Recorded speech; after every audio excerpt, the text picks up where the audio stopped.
Welcome back to our channel simply studies with Chailsha and मेरा नाम है चैलशा। ठीक है, तो कंप्यूटर साइंस की प्रिपरेशन हम यहाँ पे करते हैं एंड अभी आपका जो स्पेशल बैच स्टार्ट हो रखा है वो है आपका बीपीएससी के रिगार्डिंग। ठीक है, बीपीएससी ट्री 3 की हम बात कर रहे हैं जो आपका एग्जाम मार्च में होने वाला है। 7 से 17 मार्च के बीच में आपका ये एग्जाम रहेगा। 10 फरवरी से इसके फॉर्म एक्टिव हो जाएंगे। ठीक है, उसके अलावा आपका जो ट्री 4 की अगर हम बात करें तो उसके आपका जो एग्जाम होने के चांसेस है वो अगस्त में रहेंगे। ठीक है, लेकिन पूरी कोशिश करिएगा कि आप इस बार जॉब ले लें। ठीक है, तो आप अपनी तरफ से पूरी कोशिश करिएगा, मैं अपनी तरफ से पूरी कोशिश कर रही हूँ। एंड यहाँ पे देखिए, अभी तक हमने जो सिलेबस कंप्लीट कर लिया है वो क्या है, आपका कंप्यूटर फंडामेंटल यहाँ पे कंप्लीट हो गया है। देखो, इतना टाइम नहीं है कि सिंगल सिंगल क्लासेस में आपको अवेलेबल करवाऊं and single single classes already channel पे अवेलेबल है। ठीक है, लेकिन अभी हम यहाँ पे क्या कर रहे हैं कि आपका जो सब्जेक्ट है ना, उसमें जितने भी आपके इंपॉर्टेंट पॉइंट्स बनते हैं, जितने भी आपके सब्जेक्ट से रिलेटेड इंपॉर्टेंट टॉपिक्स है, उनको हम एक ही क्लास में यहाँ पे कवर कर रहे हैं। ठीक है, एमसीक्यूज भी अवेलेबल है आपकी प्रैक्टिस से के लिए एंड सारे एमसीक्यूज काफी सिलेक्टेड एमसीक्यूज होते हैं। ठीक है, तो कोई एक्स्ट्रा एमसीक्यू नहीं है, सारे ही एमसीक्यू काफी इंपॉर्टेंट रहते हैं, आप वहां पे देख सकते हो। अब यहाँ पे देखो कि कंप्यूटर फंडामेंटल हमने कवर कर लिया है। ठीक है, डिजिटल इलेक्ट्रॉनिक्स हमने कर लिया है, एमसीक्यूज के साथ इसको हमने किया है। Number system and Boolean logic हमने यहाँ पे कवर कर लिया है। ठीक है, 3 ये आपके यहाँ पे चैप्टर कंप्लीट हो गए, सब्जेक्ट कंप्लीट हो गए हैं। उसके अलावा जो आपका कंप्यूटर आर्किटेक्चर की अगर मैं बात करूं तो कंप्यूटर आर्किटेक्चर आपका लगभग कंप्लीट हो गया है। कंप्यूटर आर्किटेक्चर की क्लासेस एकदम स्टार्टिंग से मैंने अलग से स्टार्ट की थी, तो एक बार उसकी प्लेलिस्ट चेक कर लीजिएगा। सिर्फ यहाँ पे 2 टॉपिक रहते हैं, वो है आपके, एक तो है बस आर्बिट्रेशन और एक आपका डायरेक्ट मेमोरी एक्सेस डीएमए। केवल ये 2 टॉपिक रहते हैं कंप्यूटर आर्किटेक्चर से रिलेटेड, अदरवाइज आपका कंप्यूटर आर्किटेक्चर कंप्लीट हो गया है। तो अगर आपने क्लासेस नहीं देखी है तो देख लेना, बीपीएससी एग्जाम के लिए इंपॉर्टेंट रहेगी। कंप्यूटर आर्किटेक्चर दोबारा से रिपीट नहीं होगा। ठीक है, क्योंकि वो अभी जस्ट हम कंप्लीट कर रहे हैं, टाइम नहीं हुआ है उसको, अभी वो आपका साइड बाय साइड चल रहा है। तो हो गया आपका कितना, आपके टोटल 4 सब्जेक्ट यहाँ पे कंप्लीट हो गए। ठीक है, अब चलिए मैं बात कर लेती हूँ किसकी, C plus plus programming language की। C plus plus programming language की एक क्लास चैनल पे अपलोडेड है और एक इसका एमसीक्यूज अवेलेबल है। ठीक है, सी प्लस प्लस की थ्योरी और एमसीक्यू दोनों को देख लेना, लिंक आपको डिस्क्रिप्शन बॉक्स में मिल जाएगा। सी प्लस प्लस की क्लास दोबारा से रिवाइज नहीं होगी क्योंकि एक ये कंप्लीट क्लास 2 आवर की है जिसमें आपके सारे इंपॉर्टेंट टॉपिक्स कवर हो जाते हैं। आपको क्या करना है, थ्योरी आपकी पूरी यहाँ से कंप्लीट हो जाएगी, एमसीक्यू जितने अवेलेबल है वो सारे कर लेना, 100 प्लस एमसीक्यूज इसके अवेलेबल है। ठीक है, वो एक बार देख लेना। बस आपको इतना करना है कि थोड़ी सी आपको अपने प्रोग्राम्स की प्रैक्टिस करनी है। ठीक है, प्रोग्रामिंग की क्या करनी है, आपको प्रैक्टिस करनी है। तो इसको, क्योंकि एग्जाम में प्रोग्रामिंग भी आती है, कुछ प्रोग्रामिंग के क्वेश्चन भी आते हैं, तो आपको क्या करना है, केवल प्रोग्राम्स कुछ अपने रन करके देखने हैं। आप गूगल पे डायरेक्टली रन करके देख सकते हो, रन आजकल सी प्लस प्लस आप डायरेक्टली ओपन कर सकते हो, आपको इंस्टॉल करने की रिक्वायरमेंट नहीं है। तो ठीक है, सी प्लस प्लस की हमारी यहाँ पे बात हो गई। अब यहाँ पे किसकी बात कर रहे हैं हम, देखो कंप्यूटर नेटवर्क की। तो कंप्यूटर नेटवर्क की हम यहाँ पे बात कर रहे हैं एंड यहाँ पे जो आपके टॉपिक्स हम यहाँ पे कवर करेंगे। एंड एक बात और, मैं हैंड रिटन नोट से ही आपको ये कवर करवा रही हूँ क्योंकि इतना टाइम नहीं है कि मैं इनको अभी टाइप करूँ। ठीक है, क्योंकि टाइप करने में काफी टाइम लगता है, तो इसीलिए हैंड रिटन नोट से ही मैं आपको कवर करवा रही हूँ। नोट्स अवेलेबल है, कंप्लीट पैकेज चाहिए तो थ्योरी प्लस एमसीक्यूज अवेलेबल है, आप चेक कर सकते हो। आपको एक डिस्काउंट अमाउंट बताई जाती है। अगर एमसीक्यू नहीं चाहिए तो थ्योरी थ्योरी ले सकते हो या फिर ओनली एमसीक्यू भी ले सकते हो। 1200 के आसपास आपके एमसीक्यूज रहेंगे। उसके अलावा अगर आपको इंडिविजुअल सब्जेक्ट के नोट्स चाहिए तो इंडिविजुअल सब्जेक्ट के नोट्स भी ले सकते हो। ठीक है, तो ये सारी बातें हो गई हमारी, काफी बातें हो गई है।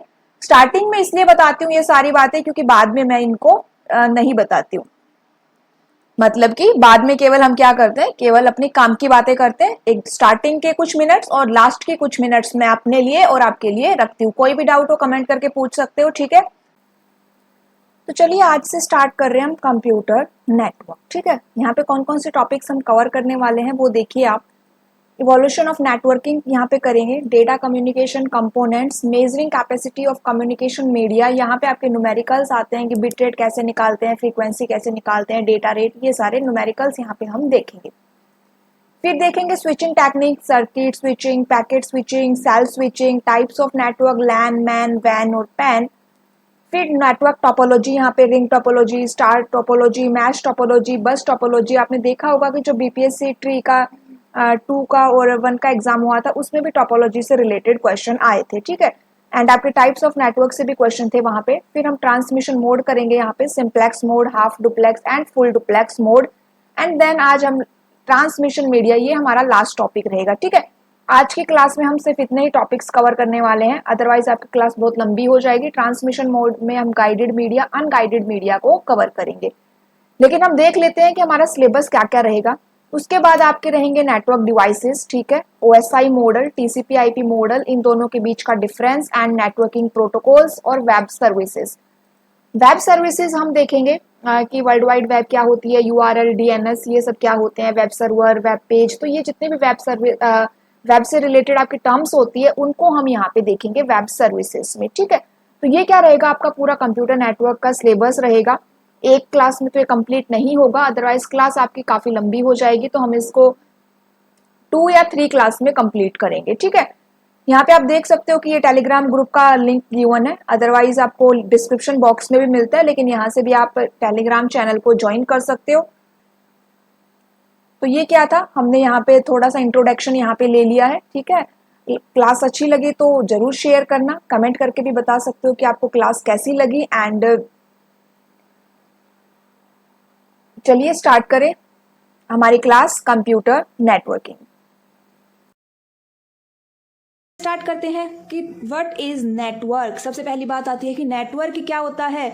अब बहुत सारे डिवाइसेस जब एक दूसरे से कनेक्ट होते हैं और अपनी इंफॉर्मेशन को एक्सचेंज करें तो वो क्या बन जाता है, नेटवर्क। नेटवर्क में क्या हो सकते हैं, computer, fax machine, cell phone, camera, printer, ये सब क्या करते हैं, नेटवर्क में आ सकते हैं। कंप्यूटर नेटवर्क क्या होता है, जहां पे कंप्यूटर एक दूसरे के साथ कनेक्टेड हो, वो क्या कहलाता है, कंप्यूटर नेटवर्क। दो कंप्यूटर कब इंटरकनेक्टेड कहलाएंगे, अब ये देखिए, अगर वो एक दूसरे के साथ इंफॉर्मेशन शेयर करें, एक्सचेंज करें, लेकिन एक प्रोटोकॉल को फॉलो करें। अब बात आती है कि व्हाट आर प्रोटोकॉल्स। तो प्रोटोकॉल्स भाई कुछ सेट ऑफ रूल्स होते हैं, इन्हीं रूल्स, नियम के अकॉर्डिंग जो है इंफॉर्मेशन का एक्सचेंज, ट्रांसफर होता है। आइए देखते हैं एडवांटेजेस। एडवांटेजेस वैसे तो आप सबको पता ही है, हम एक क्विक ओवरव्यू लेते हैं कि हम क्या लिख के आएंगे। रिसोर्स शेयर करते हैं हम यहाँ पे, जैसे प्रिंटर हुआ, कम्युनिकेशन इंप्रूव हुआ है, फास्ट हो गया है, रिलायबल है और सिक्योर है। सिक्योरिटी का तो आपको पता ही है, आजकल डे बाय डे लेयर्स पे लेयर ऐड होती जा रही है। कम्युनिकेशन कॉस्ट भी काफी रिड्यूस हो गई है, जैसे कि डेटा पैक आप देख सकते हो स्टार्टिंग में कितने महंगे होते थे और अब कितने चीप हो गए हैं। रिलायबिलिटी का यहाँ से मतलब क्या है, रिलायबिलिटी का मतलब है कि बैकिंग ऑफ डेटा, मतलब कि हमारा जो डेटा होता है वो मल्टीपल कंप्यूटर्स पे स्टोर होता है। अगर किसी एक कंप्यूटर पे कुछ करप्शन आ भी जाए, करप्ट हो भी जाए, तो वो दूसरे कंप्यूटर से डेटा दे सकता है। सेंट्रल स्टोरेज ऑफ डेटा का मतलब क्या है कि सेंट्रल नोड या फाइल सर्वर के ऊपर डेटा स्टोर होता है जो कि हम शेयर कर सकते हैं, ठीक है। आगे देखते हैं। अब यहाँ पे देखिए कि कोई डुप्लीकेसी ऑफ डेटा नहीं होता, ना ही कोई रिडंडेंसी होती है। क्यों? क्योंकि यहाँ पे सेंट्रलाइज्ड प्रोसेसिंग ऑफ डेटा होती है। क्या होती है? सेंट्रलाइज्ड प्रोसेसिंग, मतलब एक सेंट्रल नोड से सब कुछ प्रोसेस हो रहा है। अब कुछ टर्मिनोलॉजी आती है नेटवर्क की, इजी सी है। जैसे फर्स्ट है नोड्स और वर्क स्टेशन। अब नोड क्या होते हैं? नोड मतलब रेफर टू कंप्यूटर्स, वे कंप्यूटर जो नेटवर्क में अटैच होते हैं और रिसोर्स को शेयर करना चाहते हैं। सर्वर क्या होता है? वो कंप्यूटर जो इंफॉर्मेशन शेयर करवाएगा नेटवर्क पर। नेटवर्क इंटरफेस यूनिट या NIU और मैक एड्रेस, देखिए ये छोटी छोटी टर्म्स है, सिलेबस में मेंशन है, हमें लिख के आना है, इसीलिए ये सब मैंने डिटेल में लिखा है। NIU क्या होता है? ये एक इंटरप्रेटर है जो क्लाइंट और सर्वर के बीच में क्या करेगा? कनेक्शन एस्टेब्लिश करेगा, ठीक है। उसके बाद आता है IP एड्रेस, लिखेंगे हम। IP एड्रेस क्या होता है? एक यूनिक आइडेंटिफाइंग नंबर होता है। एक क्लास लास्ट हम बाद में अब पूरी IP एड्रेस और डोमेन नेम के ऊपर करेंगे, ठीक है। अभी के लिए इतना ही कि एक यूनिक आइडेंटिफाइंग नंबर होता है। नेक्स्ट आता है डोमेन नेम। डोमेन नेम क्या होता है? ये भी जैसे डोमेन नेम क्या हो गया, .com, .rg, ये सब क्या है? It is a way to identify and locate the computer connected to the internet और it must be unique. तो यूनिक आईपी एड्रेस और डोमेन नेम के बारे में हम एक अलग से अपना चैप्टर करेंगे, जिसमें हम आईपी एड्रेस के बेसिस पे न्यूमेरिकल कैसे फाइंड आउट करते हैं, कैसे सोल्व करते हैं, हम वो करेंगे। ठीक है, तो आइए आगे चलते हैं। अब आता है इवोल्यूशन ऑफ नेटवर्किंग। उससे पहले हम देख लेते हैं कि कम्युनिकेशन क्या होता है। कम्युनिकेशन मतलब कि सेंडिंग और रिसीविंग इंफॉर्मेशन। अब कम्युनिकेशन सिस्टम क्या होता है भाई, जिसके अंदर हार्डवेयर हो और सॉफ्टवेयर हो और वो हमें अलाउ करे कि हम इंफॉर्मेशन को शेयर कर सकें, तो वो हो गया कम्युनिकेशन सिस्टम। ठीक है, उसके बाद आता है इवोल्यूशन। अब नेटवर्किंग का इवोल्यूशन मतलब पहले कहाँ से शुरुआत हुई और अभी कहाँ पे पहुंच गए हैं, वो सब इसमें इवोल्यूशन कैसा रहा।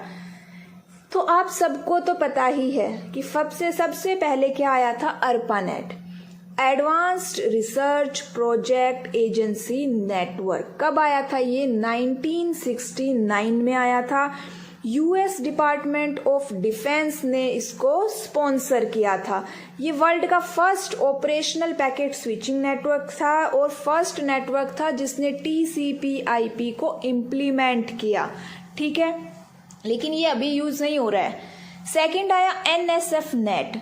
ये जो नेशनल साइंस फाउंडेशन है ना, उसने ये बनाया था NSF नेट, 1985 ने बनाया था। ये ARPANET से ज़्यादा कैपेबल था क्योंकि वो सिर्फ डिफेंस एरिया में यूज़ हो रहा था और NSF नेट जो है एकेडमिक एंड इंजीनियरिंग रिसर्च के अंदर भी यूज़ होता था। ठीक है, NSF national science foundation. Internet क्या होता है हमें पता है, आप सबको पता है। इंटरकनेक्टेड नेटवर्क होता है या नेटवर्क ऑफ नेटवर्क्स होता है, नेट इंटरलिंक्ड कंप्यूटर्स का नेटवर्क होता है। 1986 में आया था, एजुकेशनल और रिसर्च कम्युनिटी के लिए यूज होने लगा। अब जनरल पब्लिक के लिए कब आया, 15 अगस्त 1995 को सबसे पहले बॉम्बे में इसकी शुरुआत हुई, जहां पे जनरल पब्लिक को भी ये मिला। फाउंडर ऑफ इंटरनेट कौन है इंडिया में, ब्रिजेंद्र के सहगल, फादर ऑफ इंटरनेट बोलते हैं इनको, लेकिन इंडिया में इन 1991 में ये VSNL के CMD अपॉइंट हुए थे। ठीक है, अब आता है कि व्हेन डिड इंटरनेट स्टार्ट। तो ARPANET जो से हमें पता है कि 1969 में इसकी शुरुआत हुई, लेकिन वो सिर्फ लिमिटेड था, कुछ एकेडमिक रिसर्च डिफेंस के लिए ही लिमिटेड था। ठीक है, अब बर्थडे ऑफ इंटरनेट कब मनाया जाता है, ऑफिशियली कब से स्टार्ट हुआ, 1 जन 1983। और Vint Cerf father of internet world wide माने जाते हैं। लास्ट है इसका इंटरस्पेस। ये क्लाइंट सर्वर आर्किटेक्चर या सॉफ्टवेयर प्रोग्राम है जो अलाउ करता है कि मल्टीपल यूजर्स रियल टाइम में कम्युनिकेट करें, जैसे कि आज की डेट में हम करते हैं, real time audio video text chat करते हैं।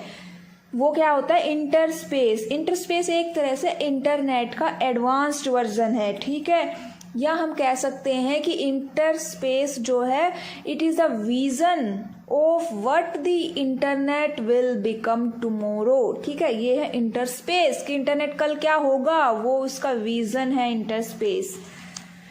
ये था इवोल्यूशन के बारे में। अब देखते हैं हम कुछ कंपोनेंट्स ऑफ डेटा कम्युनिकेशन। ठीक है, अब अभी नेटवर्क करना है, इंफॉर्मेशन एक्सचेंज करनी है, तो कुछ कंपोनेंट्स कुछ हार्डवेयर्स की रिक्वायरमेंट तो हमें पड़ेगी ही। अब इसके अंदर कौन कौन से हार्डवेयर्स की रिक्वायरमेंट होती है आइए देखते हैं। आपको पता है, बड़ा ही सिंपल सा है, फिर भी एक ओवरव्यू ले लीजिए। सेंडर क्या होता है, जो डेटा सेंड करता है। रिसीवर जो डेटा रिसीव करता है। मैसेज जो इन्फॉर्मेशन हमें भेजनी है। ट्रांसमिशन मीडिया एक फिजिकल पाथ होगा जिसके थ्रू डेटा फ्लो करेगा, sender to receiver, wire cable etcetera. Protocol क्या होता है, इस सेट ऑफ रूल्स होता है जो भाई डिफाइन करता है कि डेटा कैसे ट्रांसमिट होना है। इट रिप्रेजेंट्स कम्युनिकेशन मेथड, कौन सा मेथड यूज करेगा, और सेंडर और रिसीवर दोनों को ये प्रोटोकॉल अप्लाई होंगे दोनों पर। ठीक है, अब हमारा आता है very very important topic, measuring capacity of communication media. तो हम तीन तरह से, बॉड रेट, बैंडविड्थ और बिट रेट, ये तीन तरीके से मेजर होती है। फर्स्ट देखिए बॉड रेट क्या होता है। डेफिनेशन याद होनी चाहिए हमें। It is a measure of number of symbols या सिग्नल्स ट्रांसफर्ड और लाइन चेंजेस एवरी सेकेंड, मतलब पर सेकंड, हर सेकंड में कितने सिग्नल्स ट्रांसफर हुए हैं, कितने सिग्नल्स चेंज हुए हैं, ट्रांसफर नहीं, कितने सिग्नल्स चेंज हुए हैं, ठीक है। It may represent more than one binary bit, ठीक है, एक बाइनरी बिट से ज़्यादा रिप्रेजेंट हो सकता है। जितनी ज़्यादा बॉड रेट होगी, हाई होगी, उतना ही डाटा सेंड होगा। ये तो ऑब्वियसली बात है कि अगर हायर बॉड रेट का मतलब क्या है, पर सेकंड ज़्यादा डेटा चेंज हो रहा है, सेंड हो रहा है, तो मतलब डेटा भी ज़्यादा सेंड हो रहा है इसमें। अब ये देखिए, पढ़िए इसमें, for a binary signal of 20 hertz, 20 hertz का बाइनरी सिग्नल है, तो this is equivalent to 20 baud, मतलब कि there are 20 changes per second, ठीक है। 20 हर्ट्ज के सिग्नल के इसके इक्विवेलेंट होता है 20 बोर्ड, 40 हर्ट्ज होता है तो 40 बोर्ड। यहाँ पे देखिए 9600 board means the port is capable of transferring A maximum of 9600 bits per second. इतनी बात समझ में आई। अब यहाँ पे ऐसा क्यों है, क्योंकि यहाँ पे इंफॉर्मेशन रेट, अगर इंफॉर्मेशन रेट इज 1 बिट, तब बिट रेट और बोर्ड रेट इक्वल होंगे, तो इसीलिए वो 20 हर्ट्ज और 20 बोर्ड इक्वल है, क्योंकि वहाँ पे बिट रेट कितना है 1, ठीक है, ये ध्यान रखिएगा। अगर बिट रेट 1 है तब बिट रेट और बोर्ड रेट इक्वल होते हैं, ठीक है। अब हम देखते हैं कि बोर्ड रेट और बिट रेट का रिलेशन क्या है। Formula, board rate is equal two bit rate upon में नंबर ऑफ बिट्स पर सिग्नल यूनिट। सिंपल सा फॉर्मूला है ये। इन 2-3 चीजें हैं यहाँ पे, एक बोर्ड रेट, एक बिट रेट और एक नंबर ऑफ बिट्स पर सिग्नल यूनिट। अगर ये नंबर ऑफ बिट्स 1 है तो दोनों इक्वल हो गई, ऑब्वियस सी बात है। दोनों में से कोई एक दिया जाएगा, हमें तीसरा निकालना है। तो यहाँ पे देखिए, ए नेटवर्क में have a board rate of 1200 boards and A total bit rate of 2400 bits पर सेकेंड। तो यहाँ पे नंबर ऑफ बिट्स कितने हुए, देखिए नंबर ऑफ बिट्स कैसे निकलेगी, यहाँ पे बोर्ड रेट दे रखा है, बिट रेट दे रखा है, तो नंबर ऑफ बिट्स कैसे निकलेंगी, बिट रेट अपॉन में बोर्ड रेट। अब बिट रेट कितना है यहाँ पे 2400 एंड बोर्ड रेट कितना है 1200, तो टोटल कितना आ गया 2 बिट्स पर बोर्ड, ठीक है। सिंपल फॉर्मूला है, पुट कर देना है, हमें 2 वैल्यू मिलेंगी, एक वैल्यू निकालनी है। आगे चलते हैं, सेकंड एग्जांपल देखिए। यहाँ पे bit rate of signal 3000 bps है if each signal unit carry 6 bits. कितने बिट कैरी कर रही है 6, तो बोर्ड रेट निकालनी है। सिंपल फॉर्मूला क्या होता है, board rate is equal two bit rate upon में नंबर ऑफ बिट्स पर सिग्नल। बिट रेट कितनी है 3000 bps है और नंबर ऑफ बिट कितना है 6, तो कितना आ जाएगा 500 बोर्ड्स पर सेकेंड। सिंपल है, इजी है, आराम से आ जाएगा, करके आ सकते हैं हम। इतने ही सिंपल क्वेश्चन प्रॉब्लम है इन दोनों में, बस नाम से ही ऐसा लगता है। ये देखिए थोड़ा सा, what is board rate of standard 10 Mbps Ethernet. अब देखना, ये ईथरनेट वाला जो क्वेश्चन आ जाए, एक मिनट, हाँ, जो ईथरनेट वाला क्वेश्चन आ जाए, तो ईथरनेट जो है मैनचेस्टर एनकोडिंग को यूज करता है, ठीक है, जिसके अंदर 2 सिग्नल पीरियड्स पर बिट सेंड होते हैं। कितने सेंड होते हैं 2 बिट। तो यहाँ पे जो बोर्ड रेट होगी ना, वो 2 मल्टीप्लाई में बिट रेट होगी। ईथरनेट के लिए क्या होगा, baud rate is equal to 2 multiply में बिट रेट, तो कितना हो जाएगा 20 Mbps, ठीक है। सिंपल हो गए, बोर्ड रेट के क्वेश्चंस हम कर सकते हैं बिट रेट के। अब नेक्स्ट आता है बैंडविड्थ। देखिए बैंडविड्थ क्या होता है, the frequency range of a channel measure as the difference between the highest and lowest frequency that the channel supports. मतलब फ्रीक्वेंसी रेंज निकालनी है। बैंडविड्थ एक तरह से फ्रीक्वेंसी रेंज होती है, हाईएस्ट माइनस लोएस्ट होती है। जितनी ज़्यादा बैंडविड्थ होगी उतनी ज़्यादा ट्रांसमिशन स्पीड होगी। यूनिट क्या होती है इसकी, साइकिल पर सेकंड या फिर hertz, HZ। 1 hertz equals to 1 cycle per second. ये एक सिंपल फॉर्मूला है जिसमें फ्रीक्वेंसी और टाइम पीरियड के बीच का रिलेशन दिया गया है। दोनों एक दूसरे के इनवर्सली प्रोपोर्शनल होते हैं, ठीक है। F is equal to 1/T। अगर फ्रीक्वेंसी ज्यादा है, बैंडविड्थ ज्यादा है, तो टाइम पीरियड कम लगेगा, ठीक है। फ्रीक्वेंसी कम है तो टाइम पीरियड ज्यादा लगेगा। यहाँ पे देखिए कुछ यूनिट्स है, इजी देखिए, आपको आती है फिर भी एक बार देख लीजिए। सेकंड 1 सेकंड होता है, मिली सेकंड का मतलब 10⁻³ सेकंड, माइक्रो सेकंड मतलब 10⁻�6, nano 10⁻⁹, picosecond 10⁻12, hertz 1 hertz, kilo 10⁻3, mega 10�6, giga 10⁻9 और टेरा 10⁻12 हार्ट्स। ठीक है, अब आते हैं बैंडविड्थ से रिलेटेड कैसे क्वेश्चन बनते हैं हमारे पास। The power we used at home as a frequency 60 hertz. तो पीरियड क्या होगा, सिंपल सा है, फ्रीक्वेंसी दे रखी है, टाइम पीरियड निकालना है, 1/60 हो जाएगा। सेकंड में है, मिली सेकंड में है, वो आप कैसे भी निकाल सकते हैं। इस सेकंड के अंदर देखिए टाइम पीरियड दे रखा है 10 मिली सेकेंड, फ्रीक्वेंसी निकालनी है, वो भी हार्ट्स में निकालनी है, तो मिली 10⁻³ होता है, इसमें सोल्व करेंगे हम। नेक्स्ट प्रॉब्लम में हमें पीरियड दे रखा है 100 मिली सेकेंड, फ्रीक्वेंसी क्या हो जाएगी 1/100 मल्टीप्लाई 10⁻³ तो क्या हो जाएगा 0.01 किलो हार्ट। सिंपल से न्यूमेरिकल है, आपसे सोल्व हो जाएंगे। नेक्स्ट आता है data transfer rate. Data transfer rate को हम क्या बोलते हैं, डेटा रेट या बिट रेट बोलते हैं। ठीक है, अब डेटा रेट क्या होती है, data rate means is the amount of digital data that is moved from one place to another in a given time. एक गिवन टाइम में, सेकंड में एक कितना डेटा मूव हुआ है वो होती है डेटा रेट। यूनिट होती है बिट्स पर सेकंड, क्या कहते हैं इसको, लोअर केस में लिखा जाएगा BPS। ठीक है, bits per second, number of bits per second where a binary signal is keeping used, this is same as baud rate. ठीक है, लेकिन यहाँ पे देखिए अगर सिग्नल किसी दूसरी फॉर्म में बदल जाता है तब बिट रेट और बॉड रेट इक्वल नहीं होते। ठीक है, क्योंकि each line change can represent more than 1 bit, इधर 2 और 4 बिट्स।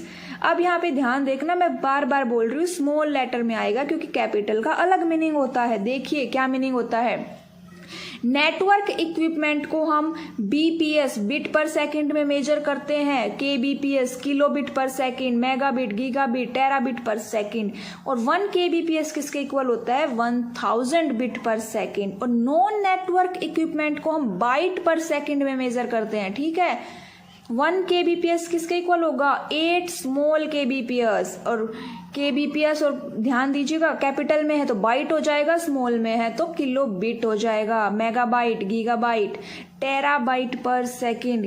ध्यान से देखिएगा। ठीक है, तो देखिए स्विचिंग टेक्निक्स क्या होती है। Switching techniques are used for transmitting data across networks.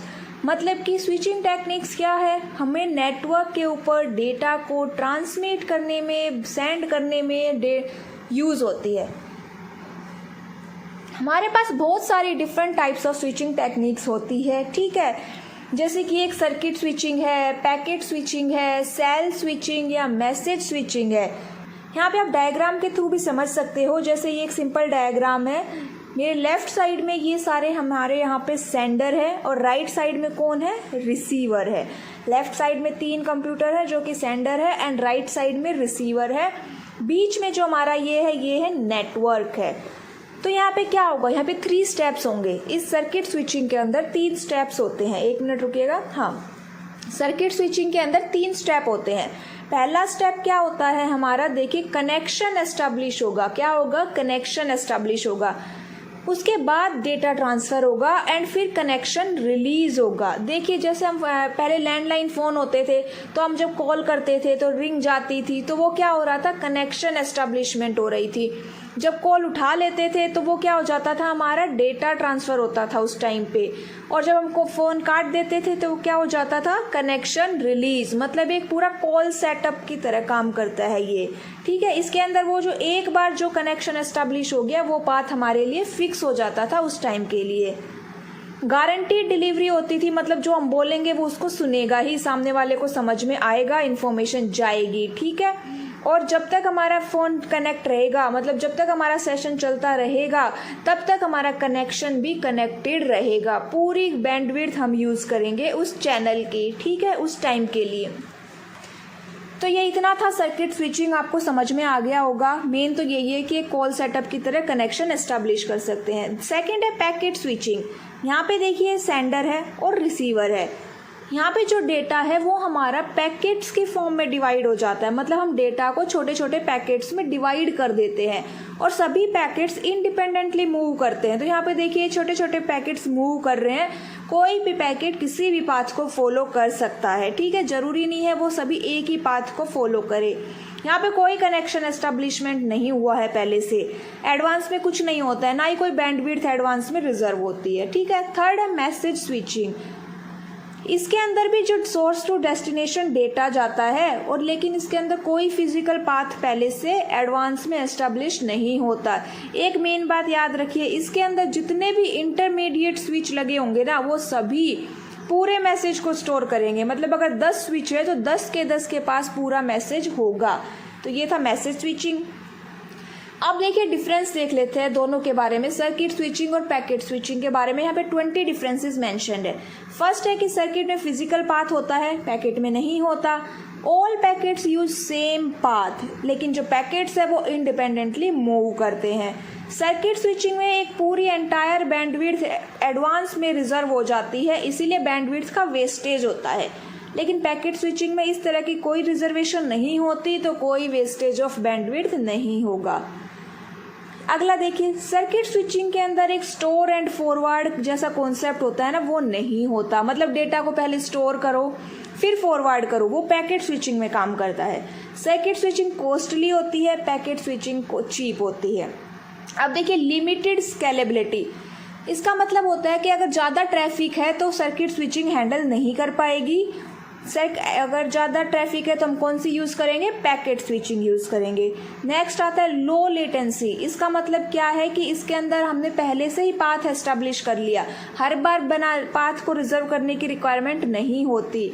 लेकिन पैकेट के अंदर हाई लेटेंसी है, मतलब हर बार हमें एक पाथ को फाइंड आउट करना पड़ेगा। सर्किट स्विचिंग में कोई इन्फॉर्मेशन का लॉस नहीं होता, लेकिन पैकेट में चांसेस होते हैं। Circuit switching suitable for real time communication, लेकिन पैकेट स्विचिंग नहीं होती, ठीक है। सर्किट के अंदर जो डेटा है वो सब सोर्स की साइड ही प्रोसेस हो चुका होता है, लेकिन पैकेट में सारा डेटा इंटरमीडिएट नोड में प्रोसेस होता है। अब देखिए सर्किट स्विचिंग में जो डिले है वो यूनिफॉर्म होगा, मतलब एक सेम डिले ही फॉलो किया जाएगा, लेकिन पैकेट में सभी पैकेट अलग अलग टाइम पे पहुंच सकते हैं, इसलिए डिले यूनिफॉर्म नहीं होता, सेम डिले नहीं होता। सर्किट ज़्यादा रिलायबल है पैकेट से, ठीक है। सर्किट स्विचिंग के अंदर जो कंजेशन आता है ना, जो ट्रैफिक वाला कंजेशन आता है वो कनेक्शन एस्टेब्लिशमेंट के टाइम पे ही आता है, लेकिन पैकेट स्विचिंग के अंदर वो डेटा ट्रांसफर के फेज के दौरान आता है। सर्किट स्विचिंग बाइलेटरल ट्रैफिक, मतलब दो ट्रैफिक, क्या कहते हैं, इधर से आ भी रहा है जा भी रहा है, इस तरह से दोनों तरफ वाले ट्रैफिक पे यूजफुल नहीं होती। हम पैकेट्स को रिकॉर्ड नहीं कर सकते सर्किट के अंदर, कॉल सेटअप रिक्वायर्ड होता है। लैंडलाइन फ़ोन का आप एग्जांपल लेके समझ सकते हैं। इसके अंदर पैकेट स्विचिंग के अंदर ऐसा कुछ नहीं होता, ठीक है। जो सर्किट स्विचिंग होती है वो फिजिकल लेयर के ऊपर इम्प्लीमेंट की जाती है, और जो पैकेट स्विचिंग है वो डेटा लिंक लेयर और नेटवर्क लेयर के ऊपर होती है। सर्किट स्विचिंग के अंदर सिंपल से प्रोटोकॉल की रिक्वायरमेंट होती है डिलीवरी के लिए, लेकिन उस पैकेट के अंदर हमें कॉम्प्लेक्स प्रोटोकॉल्स की रिक्वायरमेंट होती है। जो सर्किट स्विचिंग के चार्जेस किस पे डिपेंड करते हैं कि कितना टाइम लगेगा, कितनी डिस्टेंस होगी, लेकिन पैकेट के अंदर किस पे डिपेंड करता है कि कितने नंबर ऑफ बाइट हमें ट्रांसफ़र करने हैं और उनका टाइम। तो वो था सर्किट स्विचिंग, पैकेट स्विचिंग, आपको समझ में आ गया होगा अच्छे से। थ्योरेटिकल पोर्शन है पूरा, इसीलिए हम इसमें कोई ऐसा न्यूमेरिकल नहीं है, पूरा थ्योरेटिकल पोर्शन है, आपको भी याद करना पड़ेगा। टाइप्स ऑफ नेटवर्क देखते हैं, बड़ा इजी सा टॉपिक है, आप अभी तक पढ़ते हुए भी आए होंगे, एचटेट में भी आपने पढ़ा होगा। 5-4 हमारे पास टाइप्स है, लैन, मैन, वैन, पैन। एक बार सिंपल इनमें छोटा छोटा डिफरेंस देखते हैं, फिर बाद में हम इनको एकदम 1 by 1 करेंगे। Personal area network, local area network, metropolitan area network और वाइड एरिया नेटवर्क। कितना एरिया कवर करेगा? पैन जो है 10 मीटर का ही करता है, लैन 10 किलोमीटर तक, कोई बिल्डिंग हो गया, कैंपस हो गया। मैन कोई सिटी 100 किलोमीटर तक कवर करेगी। जो वैन है वो पूरी एंटायर कंट्री या कॉन्टिनेंट या ग्लोब तक कवर कर सकता है। कॉस्ट क्या है? पैन एकदम नेग्लिजिबल होती है, लैन की एक्सपेंसिव, मैन भी एक्सपेंसिव है, वैन भी वेरी एक्सपेंसिव। वैसे एक्सपेंसिव नहीं है लेकिन इनके कंपैरिजन में एक्सपेंसिव है। ट्रांसमिशन स्पीड जो है सबकी हाई है, मैन की वो मॉडरेट है, वैन की लो होती है। सबसे ज़्यादा एरर, सबसे कम एरर किस में आते हैं, पैन और लैन के अंदर, मैन में मॉडरेट और सबसे ज़्यादा एरर वैन में आते हैं। कौन से डिवाइसेस यूज होंगे, पैन के अंदर वायरलेस लैन, यूएसबी डोंगल, लैन के अंदर होता है gateway repeater, hub switch, man के अंदर राउटर और गेटवे, और वैन के अंदर भी राउटर और गेटवे। टेक्नोलॉजी यूज होती है पैन के अंदर इंफ्रारेड और ब्लूटूथ, लैन के अंदर ईथरनेट और वाईफाई, मैन के अंदर ऑप्टिकल फाइबर, रेडियो वेव्स और माइक्रोवेव्स, मैन के अंदर माइक्रोवेव्स और सैटेलाइट। तो ये था सिंपल सा डिफरेंस टेबल के थ्रू। अब इनको वन बाय वन हम देखते हैं कि किसमें क्या होता है।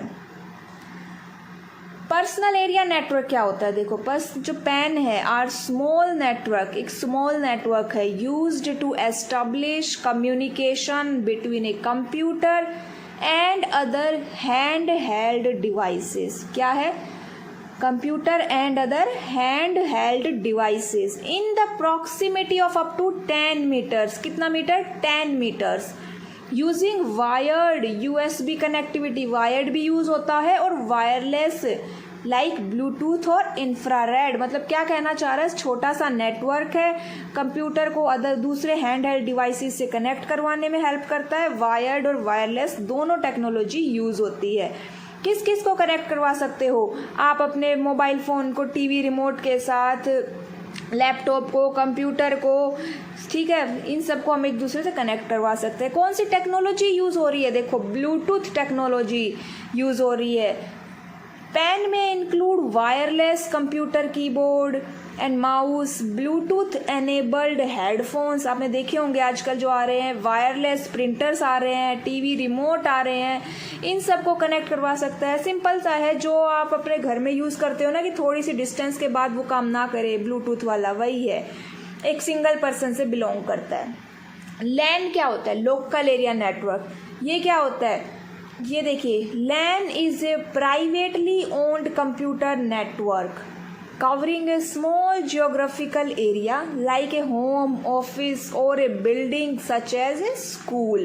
ठीक है, लैन क्या हो गया, एक प्राइवेटली ओन्ड नेटवर्क है। क्या है, privately, just small geographical area के लिए, जैसे स्कूल में हम यूज़ कर लेते हैं, बिल्डिंग में, होम्स में यूज़ कर लेते हैं। ये क्या है, ये कोई सिंगल पर्सन भी कर सकता है और ऑर्गेनाइजेशन भी इसको कंट्रोल्ड एंड ओन कर सकती है। दोनों मीडिया यूज़ होते हैं इसके अंदर भी, वायर्ड और वायरलेस। हम नेक्स्ट क्लास में इन मीडिया के बारे में देखेंगे। अगर हम वायरलेस मीडिया यूज़ कर रहे हैं तो उसको हम वायरलेस लोकल एरिया नेटवर्क बोलते हैं। ठीक है, सबसे मेन पर्पज़ है इसका लैन का कि रिसोर्सेज को शेयर करना। क्या शेयर करना, रिसोर्स, लैन जो data, programs, printer, disk, modem, इनको शेयर करना। डेटा ट्रांसफ़र रेट क्या हो सकती है, 10 MBPS से लेके 1 GBPS तक हो सकती है। नेक्स्ट आते हैं मैन, मेट्रोपॉलिटन एरिया नेटवर्क। ये क्या है, ये लैन का ही एक बिगर वर्जन है जो एक पूरी सिटी को कवर कर सकता है। ठीक है, इसके अंदर क्या होता है कि ये बहुत सारे लैन्स को और इंडिविजुअल कंप्यूटर को इंटरकनेक्ट कर सकता है। ये भी रिसोर्स शेयर करने के काम आता है। इसके अंदर भी हम दोनों मीडिया यूज़ करते हैं, गाइडेड, अनगाइडेड। जो है गाइडेड मतलब वायर्ड और अनगाइडेड मतलब वायरलेस, दोनों ही यूज़ होते हैं। ये किसी गवर्नमेंट ऑर्गेनाइजेशन या लार्ज ऑर्गेनाइजेशन के द्वारा ऑपरेट किया जाता है। सबसे बेस्ट एग्जांपल इसका क्या है, केबल टेलीविज़न नेटवर्क। जो केबल टेलीविज़न आते हैं ना, पूरी सिटी में प्रोवाइड करवाए जाते हैं वो। उसके बाद आता है wide area network. Wide area क्या है, एक टेलीकम्युनिकेशन नेटवर्क है, जैसे जनरली यूज टू इंटरकनेक्ट बहुत सारे लैन, मैन, वैन, उन सबको इंटरकनेक्ट करेगा। ठीक है, फास्ट होता है, एफिशिएंट एक्सचेंज ऑफ इंफॉर्मेशन है, हाई स्पीड और लो कॉस्ट। ठीक है, यहाँ पे देखिए लो कॉस्ट है, वहाँ पीछे मैंने हाई कॉस्ट बताई थी, 1 मिनट, हाँ वो तब कंपैरिजन हो रहा था। अब देखिए कि वैन को कहाँ यूज़ कर सकते हैं, कॉमन कैरियर क्या है, क्या यूज़ करेंगे, सैटेलाइट्स के द्वारा और टेलीफोन लाइंस के द्वारा हम वैन को कर सकते हैं इम्प्लीमेंट। एग्जाम्पल है यहाँ पे ATMs देख लीजिए, बैंकिंग है, गवर्नमेंट ऑफिसेज है, या फिर सबसे बेस्ट एग्जाम्पल इसका इंटरनेट है। गाइडेड और अनगाइडेड मीडिया दोनों ही यूज़ हो सकते हैं। ठीक है, गाइडेड और अनगाइडेड के लिए नेक्स्ट क्लास जरूर में बने रहिएगा। अभी देखिए एंड तक देखिएगा, क्लास आपके लिए बहुत इंपॉर्टेंट टॉपिक है अभी फिलहाल ये नेटवर्क टोपोलॉजी। अब टोपोलॉजी क्या होता है? Topology is the arrangement of the various elements of a computer और बायोलॉजिकल नेटवर्क। मतलब टोपोलॉजी क्या होता है? अरेंजमेंट। अब देखिए बस टोपोलॉजी हमारे सिलेबस में अभी हम यहाँ पे 6 टोपोलॉजी कवर करने वाले हैं, लेकिन सिलेबस में 3 ही टोपोलॉजी मेंशन है, बस, स्टार और ट्री, लेकिन हम 6 की 6 देखेंगे। यहाँ डायग्राम के थ्रू समझिए बस टोपोलॉजी। देखो ये एक सिंगल केबल लेन होती है यहाँ पे, जिसको बैकबोन केबल होते हैं, इसी पे ही सब कुछ अटैच होता है, शेयर्ड रिसोर्सेज भी, कंप्यूटर भी, वो सब क्या होता है इस या तो उस बैकबोन केबल से अटैच होंगे या फिर डायरेक्ट वो कनेक्ट होंगे इससे, और इसी पे क्या होगा, प्रिंट हमारा पैकेट मूव करेगा। ठीक है, राउटर इसमें यूज़ हो रहा है। देखिए लैन ही हो गया, एक तरह से लैन बन रहा है ये यहाँ पे, सिंपल वही मैंने बताया कि सिंगल लेंथ डेटा लाइन है, डायरेक्टली कनेक्टेड होते हैं, data transferred in blocks known as packet. अब पैकेट के पास 2 चीज़ें होती है, एक तो होता है हेडर और दूसरा होता है उसका डेस्टिनेशन एड्रेस। जब भी डेटा केबल के ऊपर ब्रॉडकास्ट किया जाएगा तो जो डेस्टिनेशन एड्रेस है वो जिस भी नोड का होगा वो उसको आइडेंटिफाई करेगा और डेटा को प्रोसेस करेगा। यहाँ पे अगर एक नोड में फेलियर आ जाता है तो वो दूसरे नोड को इफेक्ट नहीं करता। अब यहाँ पे देखिए कोएक्सियल केबल यूज होती है थ्रू टी कनेक्टर। केबल्स के बारे में आगे देखेंगे हम। ईज ऑफ इंस्टॉल है, लो कॉस्ट होती है। अगर कोलिजन आया तो CSMA और CD हम यूज़ करेंगे। 10/2 और 10/5 यूज़ करते हैं। ये ईथरनेट के टाइप्स हम आगे देखेंगे। यहाँ पे देखिए कि 10/2 को थिन नेट बोलते हैं और 10/5 को थिक नेट बोलते हैं। ठीक है, 802.3 के अंदर यूज़ होता है। 802.3 यहाँ पे ईथरनेट है और 802.4 क्या है, वो एक स्टैंडर्ड नेटवर्क है। ये IEEE के स्टैंडर्ड्स हैं। अब यहाँ पे देखिए सबसे कॉमन एक्सेस मेथड कौन सा यूज़ होता है, वो होता है CSMA, carrier sense multiple access. ठीक है, अगर एटीन्यूएशन आ गया मीन्स कि लॉस ऑफ सिग्नल्स हो रहा है तो हम क्या यूज़ करेंगे, रिपीटर यूज़ करेंगे। अगर सिग्नल का स्ट्रेंथ लॉस हो रही है तो उसको रिपीटर यूज़ करेंगे रीजनरेट करने के लिए। देखिए थ्योरेटिकल पोर्शन है लेकिन आपको समझ में आएगा अगर आप एक बार किसी और की सुन लेते हैं तब। इसमें CSMA यूज़ होता है। ठीक है, बस टोपोलॉजी के अंदर एक सिंगल लेन के ऊपर होते हैं सब कुछ। सेकंड आता है रिंग टोपोलॉजी या फिर इसको हम सर्कुलर टोपोलॉजी। इस डायग्राम में आपको समझ में आ रहा होगा कि यहाँ पे 1 2 3 4 कंप्यूटर से एक दूसरे से कनेक्ट है। ठीक है, सर्कुलर में कनेक्ट है। यहाँ पे पैकेट मूव हो रहा है, टोकन्स की फॉर्म में मूव हो रहा है। एक बात याद रखना कि ये जो है यूनी डायरेक्शनल है, हमेशा क्लॉकवाइज डायरेक्शन में ही मूव करेगा। किस डायरेक्शन में? क्लॉकवाइज डायरेक्शन में। एक नोड 2 नोड से ही कनेक्ट होगा, उससे ज़्यादा से कनेक्ट नहीं हो सकता। 1 डायरेक्शन में मूव कर रहा है। ठीक है, जब डेटा सभी नोड से पास होके चला जाएगा तो वापस वो अपने सेंडर के पास ही पहुंचेगा। ठीक है, ये बात याद रखना। सेम बस टोपोलॉजी के जैसा है, बस इसके अंदर कनेक्टेड एजेस आ गई है। अब यहाँ पे 802.5 यूज़ होता है टोकन रिंग के लिए और 802.3 किसका था, वो ईथरनेट का था। कौन से डिवाइस होते हैं? Token ring, NIC, twisted pair, optical fibre और यूनी डायरेक्शनल है। ट्विस्टेड पेयर केबल काफ़ी इनएक्सपेंसिव है। ठीक है, याद रखिएगा। जो डेटा है वो एक लूप में मूव कर रहा होता है, इसका कोई एंड नहीं होता, नो टर्मिनेटेड एंड, और एक क्लॉकवाइज डायरेक्शन में मूव कर रहा होता है। अब इसके अंदर एक्सेस मेथड कौन सा यूज होता है? बस में तो CSMA था, यहाँ पे टोकन पासिंग यूज होता है। मतलब क्या होगा, जो पैकेट होगा वो एज ए टोकन मूव करेगा पूरे नेटवर्क में। हमारे पे क्या मूव करेगा? टोकन। वो ठीक है। अब सेंडर जो है उस टोकन को मॉडिफाई कर सकता है, उसमें एड्रेस डाल सकता है नया अलोंग विद डेटा। ठीक है, उस अगर जब किसी को वो टोकन मिल गया, बिलोंग कर गया, तो वो क्या करेगा, रिसीवर को वो एक एक्नॉलेजमेंट सेंड करेगा कि जिससे उसने लिया है। टोकन में एक एड्रेस, एक डेटा होता है। देखिए, it is a frame that circulates around the network, it is used as a carrier. यहाँ पे अब इसके एडवांटेजेस देखते हैं। एडवांटेजेस क्या क्या है? देखिए, अगर कोई डिवाइस में फॉल्ट आ जाता है तो उसको इजीली हम रिमूव कर सकते हैं without bringing the network down. Installation cost काफ़ी लो होती है, रिलायबल होता है क्योंकि ये एक होस्ट के ऊपर डिपेंड नहीं कर रहा। अब यहाँ पे अगर एक में ब्रेक डाउन आ जाता है तो वो पूरा नेटवर्क डाउन हो सकता है। न्यू डिवाइस को ऐड करने से हमारा नेटवर्क स्लो हो सकता है और कम्युनिकेशन डिले अकर हो सकता है। तो ये था हमारा रिंग टोपोलॉजी। थ्योरेटिकल पोर्शन है बट एक बार समझिएगा, धीरे धीरे आपको यह समझ में आएगा, नोट्स बनाते रहिएगा। अब जो बस के अंदर CSMA आया था उसके बारे में देखते हैं। ये एक मीडिया एक्सेस कंट्रोल है जो डेटा फ्लो को कंट्रोल करती है। क्या कंट्रोल करती है? डेटा फ्लो को, ताकि हमारा पैकेट कहीं गुम ना हो जाए।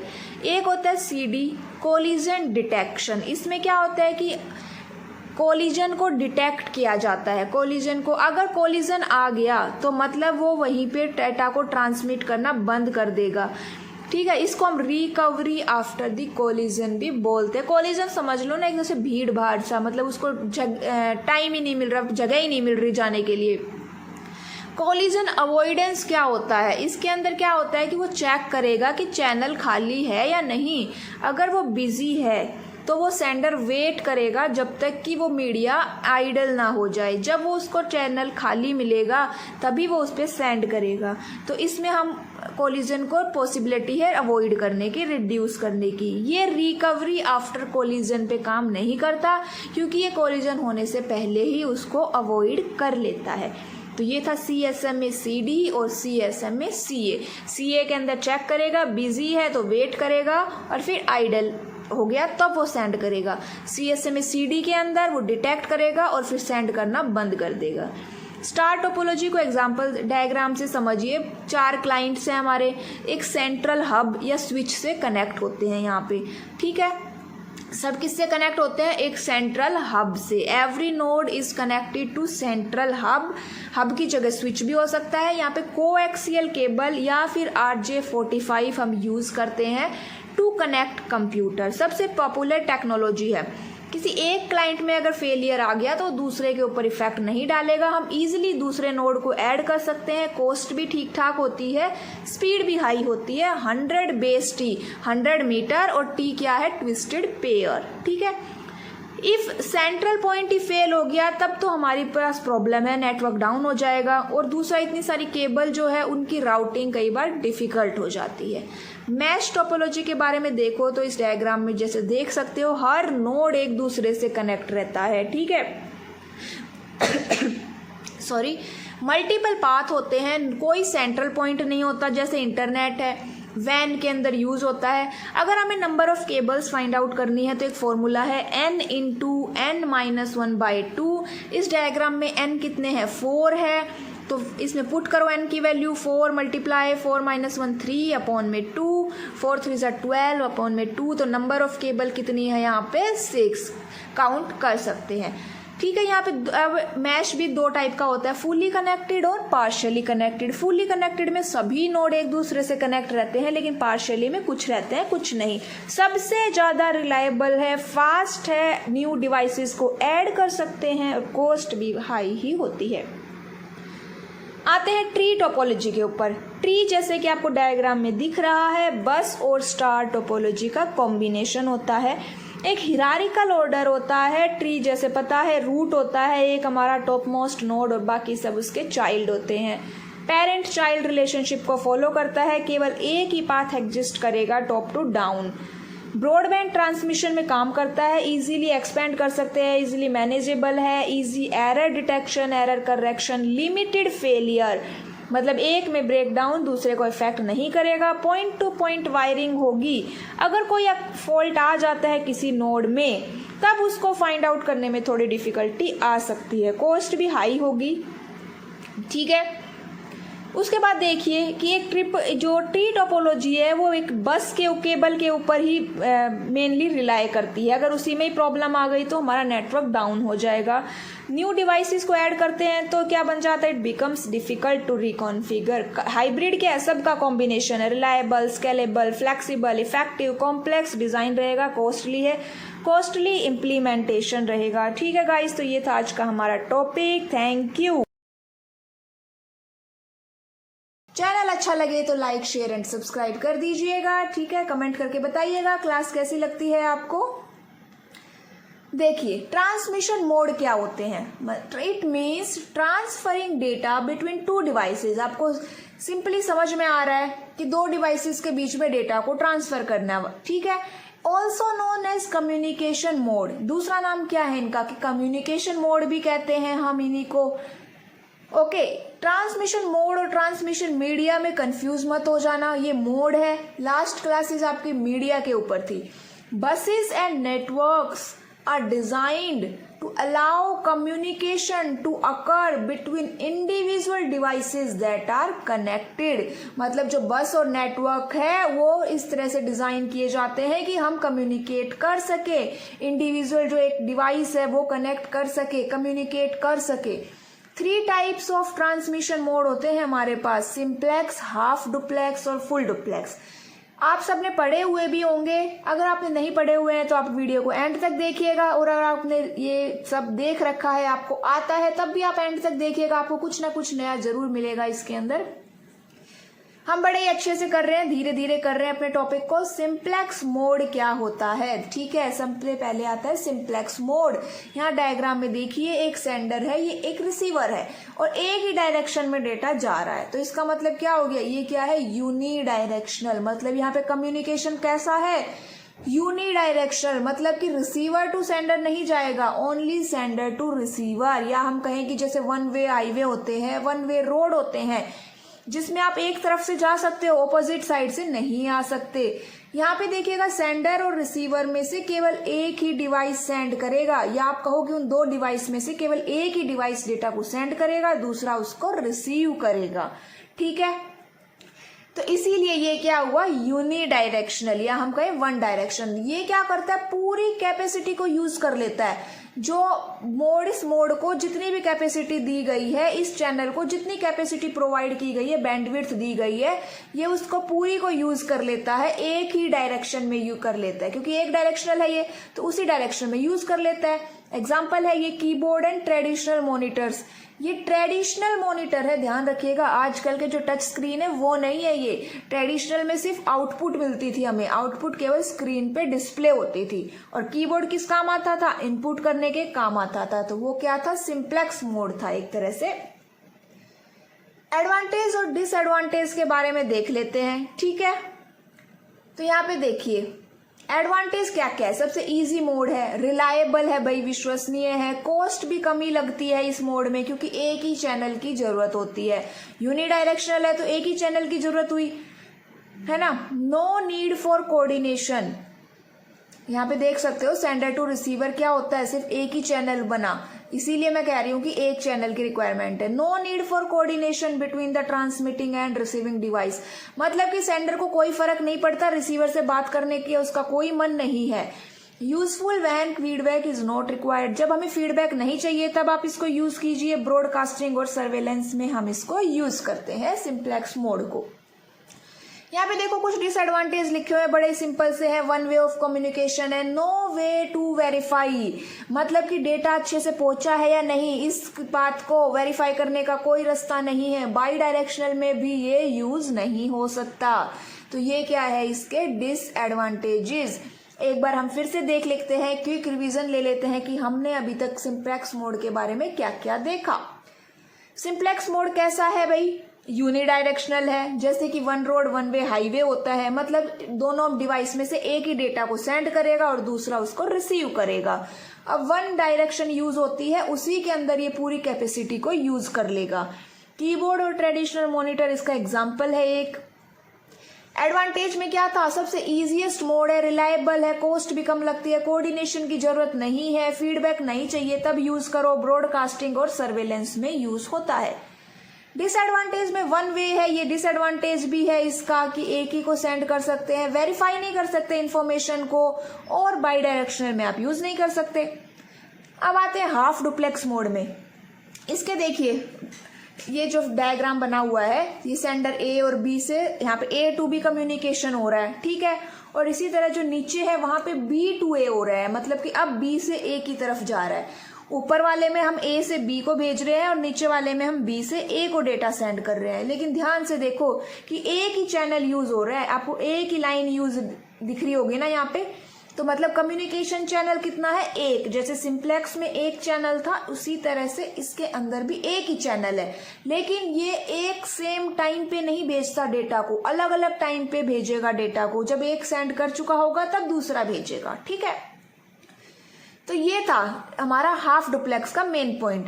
When one device is sending the others can only receive and vice versa, ठीक है। The entire capacity of the channel can be utilised for each direction.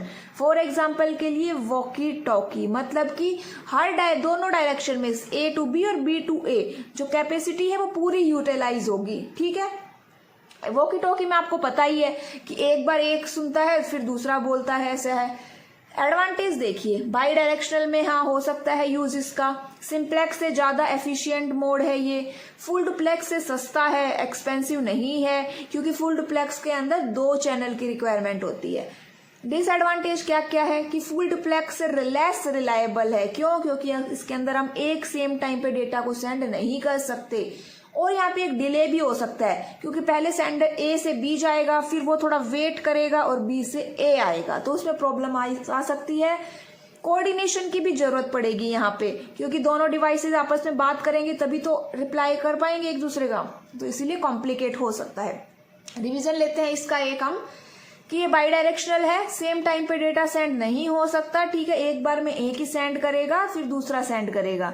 यहाँ पे पूरी कैपेसिटी यूज होती है दोनों टाइम पे। वॉकी टॉकी इसका एग्जाम्पल है, बाई डायरेक्शनल में यूज हो रहा है, सिंप्लेक्स से एफिशिएंट है, फुल डुप्लेक्स से सस्ता है, ठीक है। और डिसएडवांटेज में हम बोल सकते हैं कि फुल डुप्लेक्स से लेस रिलायबल है, डिले अकर हो सकता है और कोऑर्डिनेशन की भी जरूरत पड़ सकती है। अब आते हैं फुल डुप्लेक्स मोड के बारे में। यहाँ देखिए, एक सेंडर एक रिसीवर, या फिर मैं कहूँ कि ये रिसीवर है और वो सेंडर है। क्यों? क्योंकि उसके अंदर दोनों एक दूसरे डाटा सेंड कर रहे हैं, और दोनों देखिए एक ही बार में कर रहे हैं, साइमल्टेनियसली कर रहे हैं। मतलब कि कितने चैनल्स यूज हो रहे हैं यहाँ पे? 2 चैनल्स यूज हो रहे हैं। Signal going in one direction, share the capacity. यहाँ पे क्या मेन बात है कि कैपेसिटी को शेयर किया जा रहा है। वहां पे तो पूरी तरह से यूटिलाइज हो रही थी, यहाँ पे शेयर हो रही है। शेयर भी 2 तरीके से हो सकती है, या तो दोनों के लिए, सेंडर और रिसीवर के लिए, दोनों को एक अलग अलग सेपरेट पाथ दे दो भाई, कि तू इससे सेंड करेगा, मैं इससे रिसीव करूंगा, या मैं इससे सेंड करूंगा, ठीक है। दोनों को अलग अलग पाथ दे दिए, ओके। एक तो इस तरह से वो अपनी कैपेसिटी को शेयर कर सकते हैं। दूसरा क्या कर सकते हैं कि भाई पाथ नहीं दे रहे हैं अलग अलग, तो दोनों की कैपेसिटी को डिवाइड कर दो कि भाई ये इतनी कैपेसिटी तू यूज करेगा, इतनी कैपेसिटी ये यूज करेगा।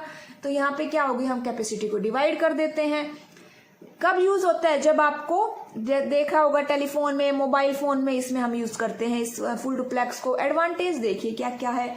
Allows for simultaneous by directional communication, real time application में यूज होता है, जैसे वीडियो कॉन्फ्रेंसिंग, ऑनलाइन गेम्स हो गए। सबसे एफिशिएंट मोड है, हाई रिलायबिलिटी है और एक्यूरेसी है। क्यों? क्योंकि इसके अंदर कोई एरर करेक्शन की नहीं आता, एरर करेक्शन की रिक्वायरमेंट ही नहीं होती इसके अंदर। एक्सपेंसिव हो गया भाई, इतना सब हो रहा है तो 2 चैनल की रिक्वायरमेंट हो रही है। कॉम्प्लेक्स भी है, क्यों? क्योंकि हम इसके अंदर 2 अलग अलग पाथ को हमें मैनेज करना पड़ रहा है। सभी एप्लीकेशन के लिए ये जरूरी नहीं है कि फुल डुप्लेक्स यूज करो, क्योंकि कुछ एप्लीकेशन ऐसे भी होती है जिसके अंदर लो बैंडविड्थ की रिक्वायरमेंट होती है, और फुल डुप्लेक्स हाई यूज करेगा। जब कम खर्चे में काम चल रहा है तो हम ज्यादा क्यों करें, वह वाली बात हो जाती है। यहाँ पे रिवीजन देखिए, साइमल्टेनियसली है, कैपेसिटी को शेयर करता है, या तो सेपरेट पाथ दे दो या फिर उसको डिवाइड कर दो, ठीक है। जब हमें कम्युनिकेशन बोथ डायरेक्शन में चाहिए तब हम इसको यूज करते हैं। टेलीफोन नेटवर्क हो गया, रियल टाइम एप्लीकेशन में यूज होता है, सबसे एफिशिएंट मोड है, रिलायबिलिटी भी हाई है, एक्यूरेसी भी अच्छी है इसकी। उसी के साथ साथ ये एक्सपेंसिव भी हो गया, 2 चैनल चाहिए इसके अंदर, कॉम्प्लेक्स भी है भाई, और सभी एप्लीकेशंस के अंदर ये सूटेबल नहीं है, क्योंकि कुछ के अंदर हमें कम की रिक्वायरमेंट होती है, ठीक है। ओके, एक बार ध्यान से सुनिएगा, धीरे धीरे मेरी बातों को समझने की ट्राई कीजिएगा, ठीक है। तो स्टार्ट करते हैं। ट्रांसमिशन मीडिया क्या होता है? कम्युनिकेशन मीडिया ऑफ, यहाँ पे देखो मैं अपनी हर एक लाइन को एक बार रिवाइज कर रही हूँ, जिससे कि आपको समझ में आ जाए कि मैंने क्या लिखा है। हैंड राइटिंग इतनी अच्छी नहीं है मेरी, इसलिए मैं खुद बोल के एक बार आपको बताती हूँ कि मैंने क्या लिखा है। Communication media of a network refer to the transmission media or the connecting media used in the network। क्या कहना चाह रहा है यहाँ पर कि जो कम्युनिकेशन मीडिया है उसी को हम ट्रांसमिशन मीडिया भी बोलते हैं और कनेक्टिंग मीडिया भी बोलते हैं। ठीक है, it carries a signal from one computer to another. अब ये क्या कैरी करता है? ऑब्वियस सी बात है कि कंप्यूटर में तो सिर्फ सिग्नल्स ही जाते हैं, तो ये क्या कैरी करता है? सिग्नल्स की फॉर्म में इंफॉर्मेशन कैरी करता है। They can also be referred as communication channel. इन्हीं को हम communication channel, communication media, transmission media और कनेक्टिंग मीडिया, ये सब इन्हीं को हम कहते हैं। अगर क्लास अच्छी लगे तो चैनल को please subscribe and like share जरूर कर दीजिएगा, एंड तक बने रहिएगा। दो टाइप के होते हैं, देखिए, गाइडेड और अनगाइडेड। गाइडेड को ही हम वायर्ड टेक्नोलॉजी बोलते हैं और अनगाइडेड को हम वायरलेस टेक्नोलॉजी बोलते हैं। ठीक है, ऑल द कंप्यूटर्स और communicating devices in the network must be connected to each other. क्या होने चाहिए? जो कंप्यूटर्स और कम्युनिकेटिंग डिवाइसेस है वो एक दूसरे के साथ कनेक्ट होने चाहिए to communicate and share data and other resources. अगर उनको डेटा या रिसोर्सेज को शेयर करना है, एक दूसरे के साथ कम्युनिकेट करना है, तो उन्हें कनेक्ट होना पड़ेगा। अब कनेक्ट होने के लिए कोई ना कोई मीडियम की तो रिक्वायरमेंट होगी ही। जैसे कि अगर मैं आपसे बात कर रही हूँ तो यहाँ पे मीडियम मेरा क्या है? YouTube channel. उसी से तो हम दोनों सब कनेक्ट कर पा रहे हैं। तो कनेक्ट होने के लिए किसी मीडियम की तो रिक्वायरमेंट होगी ही जहाँ पे हमारा डेटा ट्रैवल कर सके। तो इसी मीडियम को क्या बोलते हैं? ट्रांसमिशन मीडिया या ट्रांसमिशन चैनल भी बोल देते हैं। ठीक है, इतनी सी बात आपको समझ में आ गई होगी, कोई प्रॉब्लम नहीं हो रही होगी। अगर हो तो आप कमेंट बॉक्स में बता सकते हैं। The selection of media. अब देखिए कि जब हमें मीडिया चूज करना है कि भाई वो वायर्ड होगा कि वायरलेस होगा, गाइडेड होगा कि अनगाइडेड होगा, ट्विस्टेड पेयर केबल यूज करें कि हम सैटेलाइट यूज करें, ये सब बातें किसके ऊपर डिपेंड करती है? ये सब बातें किस पे डिपेंड करती है बताइए? ये सब बातें डिपेंड करती है उसकी कॉस्ट पर, कि हम जब उसको यूज करेंगे तो कितनी हमारा खर्चा लगेगा, क्या डेटा ट्रांसफ़र स्पीड होगी हमारी, बैंडविड्थ कितनी होगी, डिस्टेंस कितनी होगी। इन सब बातों को ध्यान में रखते हुए ही हम हमारे मीडिया का सिलेक्शन करते हैं। ठीक है, अभी तक हमने सिर्फ यही पढ़ा कि ट्रांसमिशन मीडिया क्या होता है और कितने टाइप का होता है और सिलेक्शन किस चीज़ के ऊपर डिपेंड करता है।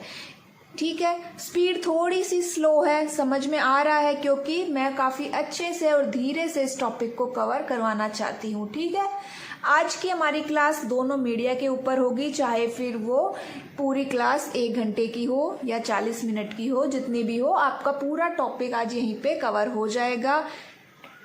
तो चलिए, इससे पहले जो हमारी 2 क्लासेस अपलोड हो चुकी है, अगर आपने नहीं देखी है तो देख लीजिएगा। अब हम स्टार्ट करते हैं अपना ट्रांसमिशन मीडिया का टाइप्स।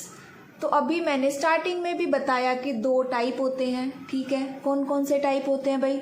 एक गाइडेड होता है और एक अनगाइडेड मीडिया होता है। गाइडेड को ही हम वायर्ड बोलते हैं और अनगाइडेड को हम वायरलेस बोलते हैं। इतनी बात समझ में आ गई आप लोगों को? नीचे देखिए, इनके भी टाइप्स लिखे हुए हैं। अब गाइडेड मीडिया के टाइप्स देखिए, 3 टाइप्स होते हैं, twisted pair, coaxial cable, optical fibre. और अनगाइडेड के कितने हैं? Infrared, radio waves, microwaves, satellite, Bluetooth and wifi Fidelity. Fidelity यहाँ पे नहीं लिखा है मैंने, तो वाईफाई फिडेलिटी है। इन सभी 1 2 3 4 5 6 7 8 टाइप्स के बारे में आज हम डिस्कस करने वाले हैं। तो वीडियो में एंड तक बने रहिएगा, आपके लिए काफ़ी इंपॉर्टेंट चीज़ें यहाँ पे आपका वेट कर रही है। वायर्ड मीडिया या गाइडेड मीडिया क्या होता है, या नेटवर्क। देखो, नाम से आपको पता चल रहा है कि वायर्ड है, तो मतलब इसके अंदर कोई ना कोई वायर या केबल तो यूज़ होगी ही। उसी को हम क्या कहते हैं? फिजिकल या कोई कंडक्टेड मीडिया। फिजिकल या मीडिया मतलब कि भाई उसको हम देख सकते हैं। इसी को हम ईथरनेट नेटवर्क भी कहते हैं। याद रखिएगा, वायर्ड मीडिया को ही ईथरनेट नेटवर्क कहते हैं। ठीक है। सबसे ज़्यादा ये लैन टेक्नोलॉजी में यूज़ होता है। जब मैंने टाइप्स ऑफ नेटवर्क करवाए थे सेकंड क्लास में, तो वहाँ पे भी मैंने बताया था कि लैन के अंदर हम ईथरनेट को यूज़ करते हैं। अब a wired network is simply a collection of 2 or more computers, printers and other devices linked by ethernet cables. ठीक है, किसी भी 2 या 2 से ज़्यादा का वो कलेक्शन हो सकता है जो कि एक ईथरनेट केबल से कनेक्ट होता है। ईथरनेट सबसे ज़्यादा फास्टेस्ट वायर्ड नेटवर्क प्रोटोकॉल है और स्पीड कितनी देता है ये 10 Mbps 200 Mbps और higher megabit per second. Last class याद है, मैंने 1 मेगाबाइट पर सेकंड भी करवाया था आपको, जो नॉन इक्विपमेंट को मेज़र करता है। अगर आपने नहीं देखी है तो आप क्लास 1 और क्लास 2 ज़रूर देखिएगा मेरी। तो चलिए, सिर्फ इतना बताया है कि एक फिजिकल मीडिया की रिक्वायरमेंट होती है, इसी को हम ईथरनेट नेटवर्क भी बोलते हैं। लैन टेक्नोलॉजी में ज़्यादा यूज़ होता है। ईथरनेट केबल से कनेक्ट होते हैं डिवाइसेस, सबसे ज़्यादा फास्टेस्ट वायर्ड नेटवर्क है और 10 Mbps 200 Mbps या उससे ज़्यादा की इसकी स्पीड होती है। अब आता है ट्विस्टेड पेयर केबल या ईथरनेट केबल। ठीक है, is the most common type of media. क्या है ये? ट्विस्टेड पेयर को ही हम ईथरनेट केबल बोल रहे हैं। ठीक है, most common type of media which consist of 4 insulated pairs of wires twisted around each other। ये डेफिनेशन है कि वो वायर किस तरह से दिखती है। देखिए, आपको याद रखनी पड़ेगी क्योंकि हमें याद करके लिख के आना है। देखिए, मैं बना रही हूँ इस तरह से वो एक दूसरे में ट्विस्ट हो रही होती है। 4 इंसुलेटेड पार्ट। और भी अगर आपको अच्छे से देखना है तो लास्ट आपको नीचे अगले आपको डायग्राम मिलेगा। ठीक है, These are 2 identical 1 mm thick. कितनी थिक होती है? 1 mm। और किसकी बनी होती है वायर? कॉपर की, जो कि एक दूसरे के साथ रैप होके ट्विस्ट हो रही होती है, मतलब एक दूसरे को ऐसे मिलजुल रही होती है। अब और मोस्टली यूज्ड इन लैन। सबसे ज़्यादा किस में यूज होती है? लैन। ठीक है, इसको रब कर देते हैं। अब फिर देखते हैं आगे। एक बार फिर से देख लो कि जो ट्विस्टेड पेयर केबल है वो क्या है? ईथरनेट केबल है। अगर और अच्छे से आपको नहीं समझ आ रहा है ना तो आप गूगल में इसकी इमेजेस पे भी सर्च कर सकते हो, या फिर हम नीचे भी इमेजेस देखेंगे। ठीक है, 4 insulated pairs of wires twisted around each other 1 mm thick होती है। कॉपर वायर्स होते हैं जो रैप्ड और ट्विस्टेड होते हैं। स्मॉल नेटवर्क में यूज होती है, लैन के अंदर यूज होती है। अब इतनी सी बात आपको समझ में आ गई होगी ट्विस्टेड पेयर केबल होती क्या है। अब देखिए, ट्विस्टिंग हेल्प्स रिड्यूस। 2 चीजें रिड्यूस करती है ये, एक क्रॉस टॉक और दूसरा है इलेक्ट्रोमैग्नेटिक इंटरफेरेंस इफेक्ट, EMI। अब क्रॉस टॉक क्या होता है? यहाँ पे डेफिनेशन लिखी हुई है नीचे, समझिए कि सिंपल लैंग्वेज में क्रॉस टॉक क्या होता है कि जब 2 वायर या 2 सिग्नल आपस में एक दूसरे जा रहे हैं साइड बाय साइड और वो एक दूसरे में इंटरफेयर करे, उनकी वजह से एक दूसरे में कोई अनचाहा इफेक्ट, अनडिजायर्ड इफेक्ट प्रोड्यूस हो जो हम नहीं चाहते, तो वही इंटरफेरेंस क्या होती है? क्रॉस टॉक होती है। When signal transmitted on one circuit per channel creates an undesired effect in another circuit, this form of signal interference is called crosstalk। और इलेक्ट्रोमैग्नेटिक इंटरफेरेंस इफेक्ट क्या होता है? जो इलेक्ट्रिक सिग्नल्स की वजह से अराइज होता है। ये दोनों ही इसमें क्या होते हैं? रिड्यूस करते हैं। ट्विस्टेड पेयर केबल के अंदर क्रॉसटॉक और EMI इफेक्ट दोनों ही कम होता है। ठीक है, अब ट्विस्टेड पेयर केबल के भी 2 टाइप होते हैं भाई। ठीक है, एक बार ध्यान से देख लीजिएगा EMI क्या होता है और क्रॉस टॉक मैंने यहाँ पे जो बताया सबसे मेन चीज है यही सब चलेगा पूरे सभी जो भी हमने टाइप्स पढ़ रहे हैं किस में होता है और किस में नहीं होता। 2 types of twisted pair cable होती है। ठीक है, एक होती है शील्डेड ट्विस्टेड पेयर और एक होती है अनशील्डेड ट्विस्टेड पेयर, STP और UTP। अब शील्ड नाम से ही पता चल रहा है कि वायर के ऊपर एक अलग से शील्ड क्या होती है? जो उसको बचाव करे, डैमेज होने से बचाए, वही होती है ना शील्ड, जो रक्षा करे। तो it has shielding of the individual pair of wires which protects it from external interference and cross talk. तो समझ गए आप, STP के अंदर क्या होती है? शील्ड लगी होती है जो उसको एक्सटर्नल इंटरफेरेंस और क्रॉस टॉक से बचाती है, प्रोटेक्ट करती है। ये था STP। ठीक है। उसके बाद देखिए UTP क्या होता है, अनशील्डेड ट्विस्टेड पेयर। इसके अंदर कोई शील्ड नहीं होती, सिंपल से वायर होते हैं दो। It has 2 unshielded wires twisted around each other. देखिए ये इस तरह से मैं बना रही हूँ, इसी तरह से हमारी UTP होती है। इसके अंदर सिंपल सा एक वायर, 2 वायर है, कोई शील्ड नहीं लगी हुई, और लैन नेटवर्क और टेलीफोन सिस्टम में यूज होता है। ठीक है। एडवांटेज देखिए, लो कॉस्ट, लो वेट और फ्लेक्सिबल केबल है। अगर एडवांटेज है तो डिसएडवांटेज भी होंगे। तो डिसएडवांटेज क्या होता है, suitable only for short distance, कितनी 100 मीटर तक ही ये सुइटेबल है। लॉन्गर डिस्टेंस अगर आपको यूज़ करनी है तो हमें रिपीटर रिक्वायर्ड होगा। अब क्यों रिक्वायर्ड होगा कि जब हमारी लेंथ ज़्यादा होती है ना तो सिग्नल की स्ट्रेंथ कम होती जाती है। सिग्नल की स्ट्रेंथ को वापस पहले जितना करने के लिए हमें रिपीटर की रिक्वायरमेंट होती है। ये जब हम हब स्विच रूट करेंगे नेक्स्ट क्लास में, उसमें और अच्छे से आपको क्लियर हो जाएगा। Supports low bandwidth and offers speed up to 100 Mbps। Bandwidth frequency कितनी होती है, लो होती है, इसीलिए स्पीड कितनी होती है 100 Mbps तक ही ये सपोर्ट करती है। ठीक है। बैंडविड्थ क्या है, बिटरेट क्या है, ये मैंने आपको फर्स्ट क्लास में समझाया है अच्छे से न्यूमेरिकल के साथ। आप ज़रूर देखिएगा वो क्लास अगर आपको न्यूमेरिकल निकालने में प्रॉब्लम हो रही है तो। Baud rate, bit rate, frequency, data rate, इन सब से रिलेटेड उसमें न्यूमेरिकल्स है। तो ये आपको STP और UTP समझ आ गया। हमने एडवांटेज किए हैं यहाँ पे और डिसएडवांटेजेस किए हैं। लो कॉस्ट, लो वेट, कोई भी इशू है तो आप मुझे बता सकते हैं, देख के एक बार कमेंट बॉक्स में कमेंट करके बता सकते हैं।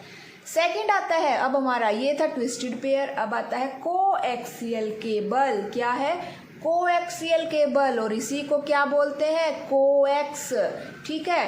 कोएक्सियल केबल को क्या बोलते हैं हम, कोएक्स। आपको समझ में तो आ रहा है ना मैं जो बोल रही हूँ। A coax consist of 2 solid insulated conductors that share a common axis।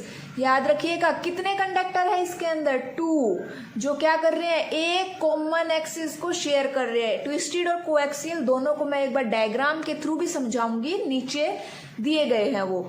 ठीक है। तो कोएक्सियल केबल क्या होती है, that consist of 2 solid insulated conductors।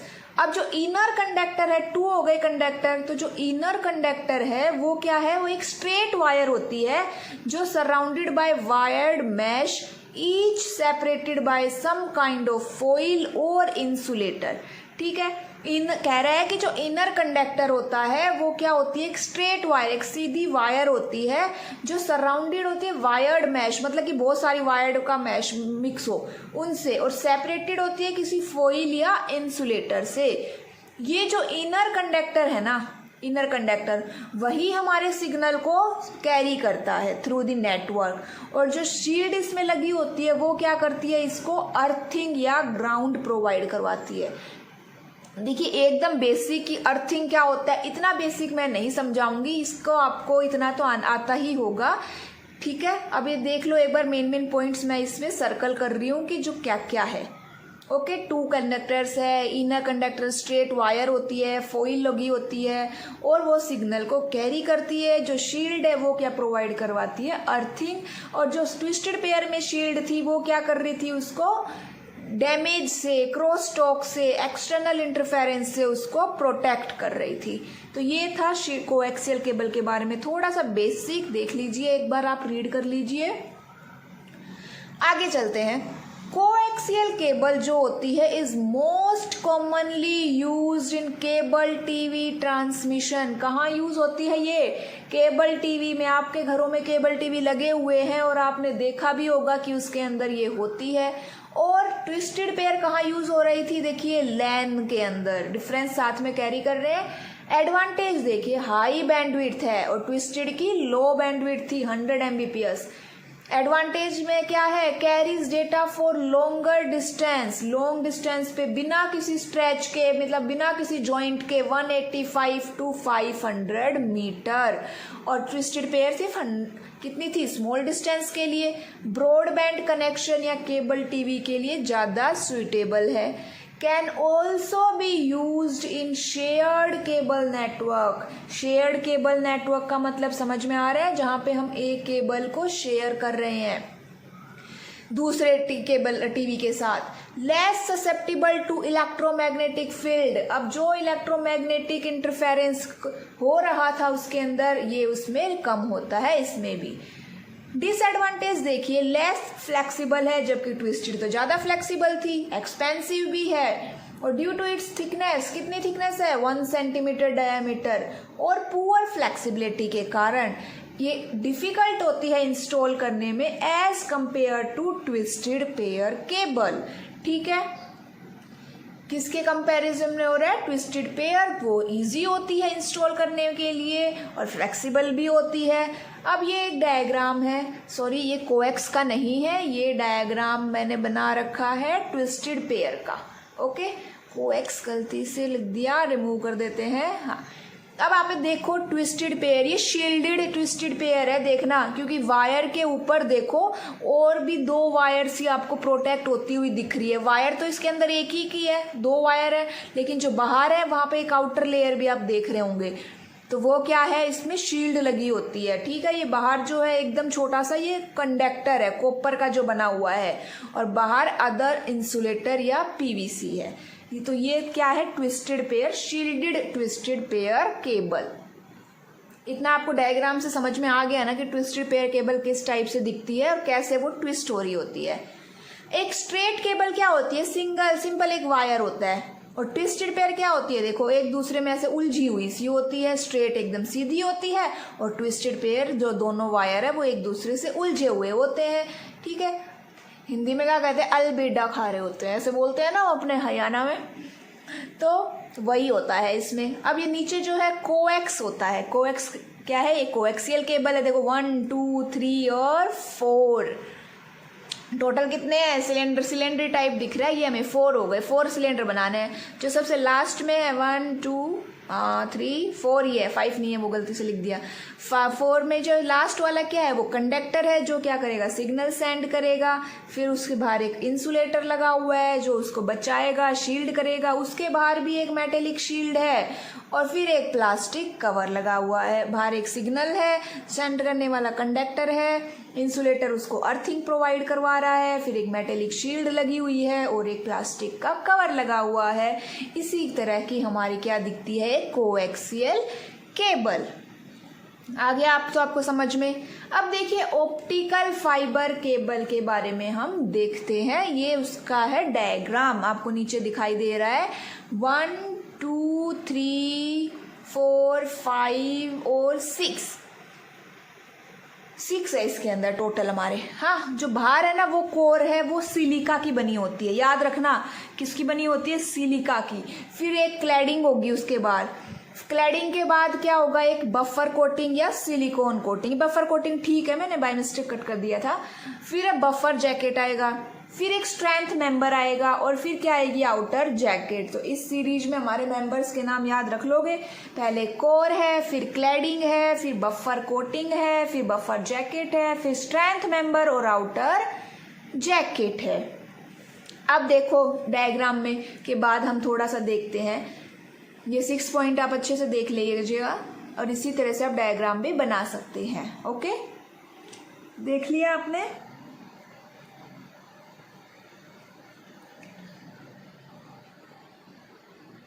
देख लिया ना, तो चलिए स्टार्ट करते हैं।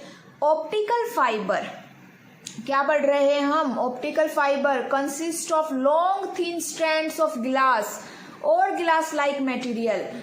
मतलब क्या कह रहा है, जो अभी हमने कोर देखी ना, अभी कोर जो सिग्नल कैरी कर रही है ये from a source at one end to another end, वो कोर ग्लास की बनी होती है या ग्लास लाइक मटेरियल की। It transmits light instead of electricity over glass और प्लास्टिक फाइबर। तो क्या अभी तक जो केबल हमने देखी है ट्विस्टेड और कोएक्सियल, वो इलेक्ट्रिसिटी सेंड कर रही थी, ये लाइट सेंड कर रही है।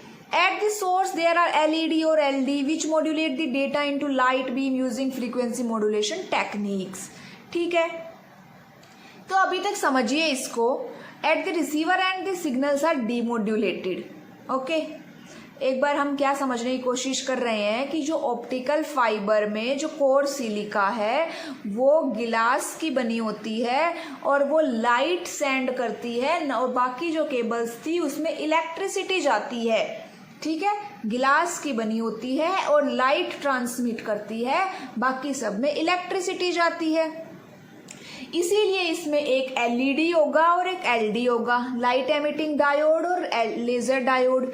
ये क्या करेंगे, इस लाइट को मॉड्यूलेट करेंगे। क्या करेंगे, रिफ्लेक्ट करवाएंगे और मॉड्यूलेट करेंगे। मॉड्यूलेट करवाने के लिए वो फ्रीक्वेंसी मॉड्यूलेशन टेक्निक का यूज करेंगे और रिसीवर एंड पे वो सिग्नल क्या हो जाएगा, डीमॉड्यूलेट हो जाएगा।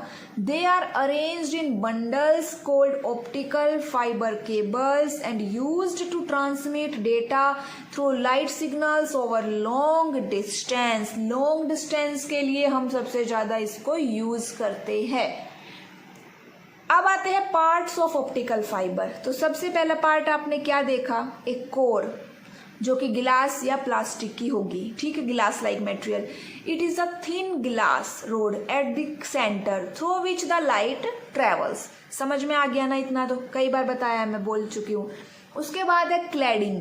क्लैडिंग क्या होती है, it is the outer optical material surrounding the core that reflect the light back to the core. तो क्लैडिंग का काम क्या है, रिफ्लेक्ट करना, ठीक है। बफर कोटिंग और silicon coating, it is a plastic coating that protects the cable from damage and moisture. Okay, क्या करेगी, उसको डैमेज होने से बचाएगी, मॉइस्चर वगैरह से प्रोटेक्ट करेगी बफर कोटिंग। अब आते हैं एडवांटेजेस क्या है। तो देखिए, free from EMI, electromagnetic interference होता ही नहीं है, क्योंकि भाई इसके अंदर तो लाइट ट्रेवल कर रही है ना। जब इलेक्ट्रिक सिग्नल ही कोई ट्रेवल ही नहीं कर रहा है तो कैसा इंटरफेरेंस होगा ईएमआई का। सिक्योर होती है, हाई स्पीड ट्रांसमिशन है for a very long distance at stretch, ठीक है। Most efficient cable available for network, सबसे एफिशिएंट केबल मानी जाती है नेटवर्क के लिए। लैक ऑफ एटीन्यूएशन, एटीन्यूएशन का मतलब क्या होता है, लॉस ऑफ सिग्नल। एटीन्यूएशन का मतलब क्या होता है, लॉस ऑफ सिग्नल। अब आते हैं डिसएडवांटेजेस क्या क्या होते हैं। सॉरी, डिसएडवांटेज के बारे में। लॉस ऑफ सिग्नल क्या होता है कि जब हमारा डेटा ट्रैवल कर रहा है तो सिग्नल का लॉस होने लग जाता है, उसके लिए हम रिपीटर्स वगैरह भी यूज करते हैं, ठीक है। अब एक्सपेंसिव है, फ्रेजाइल है, ब्रेकेबल हो जाएगी, इंस्टॉलेशन करना थोड़ा कॉम्प्लिकेटेड है, दो ब्रोकन फाइबर को जोड़ना डिफिकल्ट है, डोमेस्टिक पर्पज के लिए हम यूज नहीं कर सकते क्योंकि इसकी मेंटेनेंस कॉस्ट काफी हाई है। It works on total internal reflection, ठीक है, principle, total internal reflection principle पे ये काम करती है। देखा ना, क्लैडिंग जो आई है इसमें इसीलिए लगाई गई है ताकि वो कोर के अंदर लाइट को रिफ्लेक्ट कर सके। आइए अब थोड़ा सा एक बेसिक से डिफरेंस देख लेते हैं तीनों में, ट्विस्टेड पेयर, कोएक्सियल केबल और ऑप्टिकल फाइबर में। ट्विस्टेड पेयर की बैंडविड्थ कितनी थी, 10 Mbps टू 10 Gbps है, इसकी 100 Mbps है। ऑप्टिकल की ग्रेटर देन 100 Gbps है, डिस्टेंस है 100 मीटर। कोएक्सियल की है 185 टू 500 मीटर और optical is greater than 10 kilometre.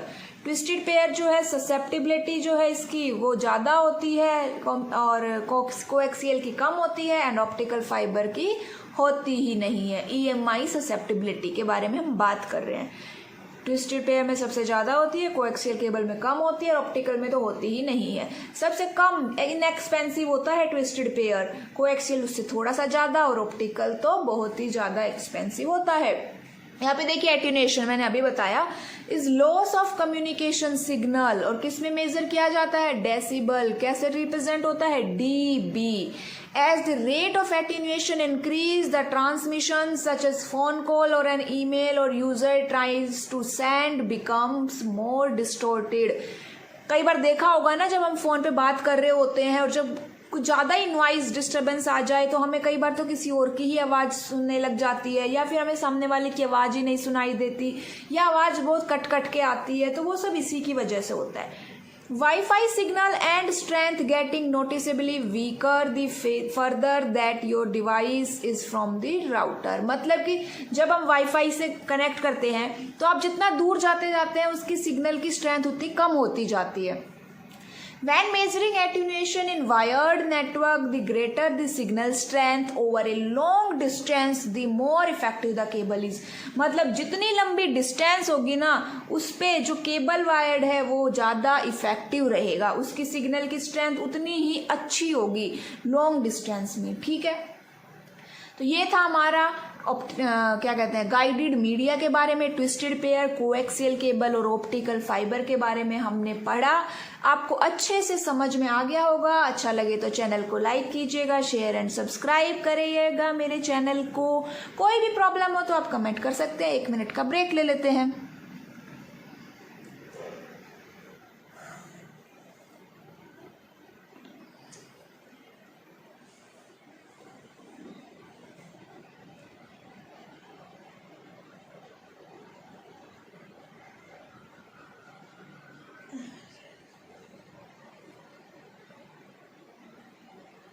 चलिए स्टार्ट करते हैं। वायरलेस मीडिया के बारे में पढ़ते हैं अब हम। क्या है वायरलेस मीडिया? नाम से ही पता चलता है कि इसके अंदर वायर यूज नहीं होती है, कोई केबल यूज नहीं होती है। सबसे ज्यादा पॉपुलर है आज की डेट में, हर कोई यूज करता है, ठीक है। No physical medium for connection, कोई फिजिकल मीडियम नहीं होगा मतलब कोई केबल नहीं होगी। अब ध्यान रखिएगा, फिजिकल मतलब कि केबल की बात हो रही है। Wireless network allow sharing of devices without any networking cable which increase mobility but decrease range. मतलब कि मोबिलिटी तो इंक्रीज कर रहा है हमारी, लेकिन साथ ही साथ उसकी रेंज को डिक्रीज कर देते हैं। मोबिलिटी मतलब कि हम एक प्लेस से दूसरे प्लेस पे जाते हुए भी कनेक्ट रह सकते हैं। यहाँ पे देखिए टाइप्स ऑफ वायरलेस नेटवर्किंग की बात हो रही है, पीयर टू पीयर और एडहोक और इंफ्रास्ट्रक्चर। 2 टाइप्स के बारे में हम थोड़ा सा डिस्कस कर लेते हैं। पीयर टू पीयर या P2P क्या होता है? देखिए इसी को हम वाईफाई डायरेक्ट बोलते हैं। पीयर टू पीयर को ही हम क्या बोलते हैं? Wifi direct. Allows your application to quickly find and interact with nearby devices at a range beyond the capabilities of Bluetooth। मतलब कि हम easily अपने nearby devices से connect कर सकते हैं, हम Bluetooth से भी connect कर सकते हैं, लेकिन इसकी capability Bluetooth से ज़्यादा होती है, ज़्यादा distance को ये cover करवा सकता है। देखा होगा कि ऊपर वाले फ्लोर पे कोई रह रहा है तो उसका नेटवर्क, वाईफाई नेटवर्क भी आपके फ़ोन में शो कर देगा। allows people to share files with each other without the need of centralized server। इसके अंदर हमें कोई centralized server या कोई host ऐसे की requirement नहीं होती। This means that the user can even send larger files quickly without worrying about bandwidth and server capacity। आपने देखा होगा आजकल फाइल शेयरिंग का भी ऑप्शन आता है, आप मूवीज वगैरह भी सेंड करते हैं, उसके अंदर बोलता है कि आप अपना वाईफाई हॉटस्पॉट वगैरह ऑन कीजिए, ऐसा कुछ है ना, और आप आराम से 1-2 GB की मूवीज सेंड कर देते हैं बिना किसी सर्वर कैपेसिटी और बैंडविड्थ की चिंता किए। कोई एक्सेस पॉइंट नहीं होता, ये सबसे मेन बात है यहाँ पर कि P2P के अंदर कोई एक्सेस पॉइंट नहीं होता। एक्सेस पॉइंट से मतलब है राउटर, कोई स्विच, इस तरह से कुछ नहीं होता है। सिंपल कनेक्ट कीजिए, फाइल शेयर कीजिए। अब आते हैं इंफ्रास्ट्रक्चर वायरलेस नेटवर्क के बारे में, ठीक है। The communication take place between the wireless nodes, किसके बीच में? वायरलेस नोड्स के बीच में कम्युनिकेशन होता है। That is end points in the network such as your computer, phone and the access point only. इसके अंदर हमें देखो वायरलेस नोड के साथ साथ एक्सेस पॉइंट की भी रिक्वायरमेंट होती है, उसके बिना इसमें काम नहीं चलेगा। It consists of hardware, software and services which all work together to provide dependable wireless coverage। तो अगर कोई कंपोनेंट की बात करें इंफ्रास्ट्रक्चर की तो 3 चीजें होती है भाई इसमें, एक हार्डवेयर, सॉफ्टवेयर और सर्विसेज। अब हार्डवेयर क्या होता है? हार्डवेयर मतलब कि क्या हम एक्सेस पॉइंट यूज कर रहे हैं, स्विच यूज कर रहे हैं, अडेप्टर कर रहे हैं, भाई राउटर कर रहे हैं, क्या यूज कर रहे हैं? सॉफ्टवेयर आपको पता ही है, is the brain that makes your network function. And services, जो सर्विसेज हम प्रोवाइड करवाना चाहते हैं या यूज करना चाहते हैं। तो ये 3 चीजें थी इंफ्रास्ट्रक्चर वायरलेस नेटवर्क के बारे में। P2P में कोई एक्सेस पॉइंट नहीं होता, उसी को हम वाईफाई डायरेक्ट भी बोल देते हैं। आप सिंपल जो अपनी फाइल शेयर करते हैं वही आप फोन टू फोन करते हैं। इंफ्रास्ट्रक्चर में एक्सेस पॉइंट की रिक्वायरमेंट होती है। अब देखिए radio waves, microwave, satellite, infrared waves और ब्लूटूथ के बारे में अब हम 1 by 1 डिस्कस करेंगे। अगर आपको कोई भी इशू आ रहा है, कोई भी प्रॉब्लम है, तो आप मुझे बता सकते हैं। इतना आपको काफ़ी इजी एंड स्लोली मैं आपको समझा रही हूँ। अब आता है रेडियो वेव्स के बारे में हम बात करते हैं। किसके बारे में बात कर रहे हैं? रेडियो वेव्स के बारे में, ठीक है। अब देखिए यहाँ पे क्या लिखा हुआ है कि जो रेडियो वेव्स होती है ना, वो सिंपल सी बात है कि रेडियो वेव्स है तो रेडियो फ्रीक्वेंसी यूज़ कर रहे हैं। मोस्ट क्या कहते हैं, कॉमन एग्जांपल इसका एफएम रेडियो से आप दिमाग में रख के चलिएगा। तो रेडियो फ्रीक्वेंसी हम यूज़ करते हैं। इसकी रेंज कितनी होती है? 3 kilo hertz to 3 giga hertz. देखिए रेंज, फ्रीक्वेंसी, डिस्टेंस, ये तो हमें याद रखनी ही पड़ेगी। 3 kilo hertz to 3 giga hertz radio waves की रेंज होती है, ठीक है। रेडियो फ्रीक्वेंसी यूज़ करते हैं। आगे देखिए, signals are modulated on a high speed radio wave carrier frequency using amplitude modulation। कौन सी हाई स्पीड रेडियो वेव्स होती है, उसके लिए एम्पलीट्यूड मॉड्यूलेशन, फ्रीक्वेंसी मॉड्यूलेशन और फेज मॉड्यूलेशन, ये सब इसके अंदर यूज होते हैं उस स्पीड को कैरी करने के लिए।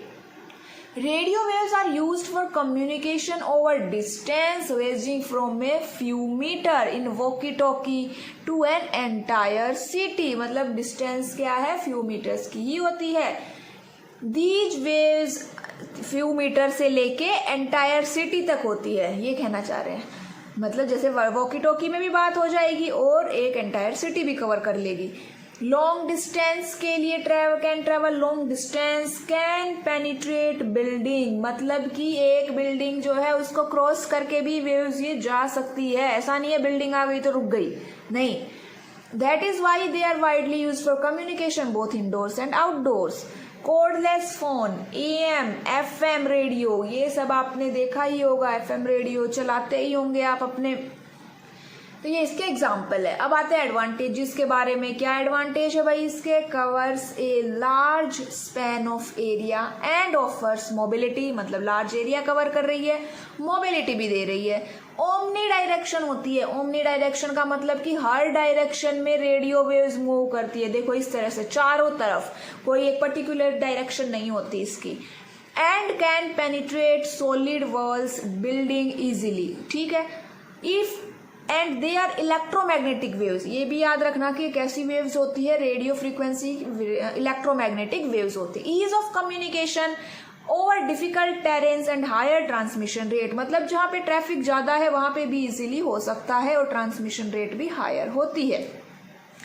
ट्रांसमीटर एंड रिसीवर एंटीना जो होते हैं do not need to be physically aligned. इसका मतलब क्या है कि जो फिजिकली अलाइंड नहीं होते, मतलब कि एक सेंडर है, रिसीवर एक यहाँ है, एक यहाँ है, एक यहाँ पे, कई सेंड रिसीवर बने हुए हैं, कोई भी एंटीना उसको रिसीव कर सकता है, ठीक है। जरूरी नहीं है कि वो पर्टिकुलर एक ही रिसीवर के लिए बनाया गया हो, इसीलिए ये फिजिकली अलाइंड नहीं है। चीपर होते हैं than laying cables and fibres, ठीक है।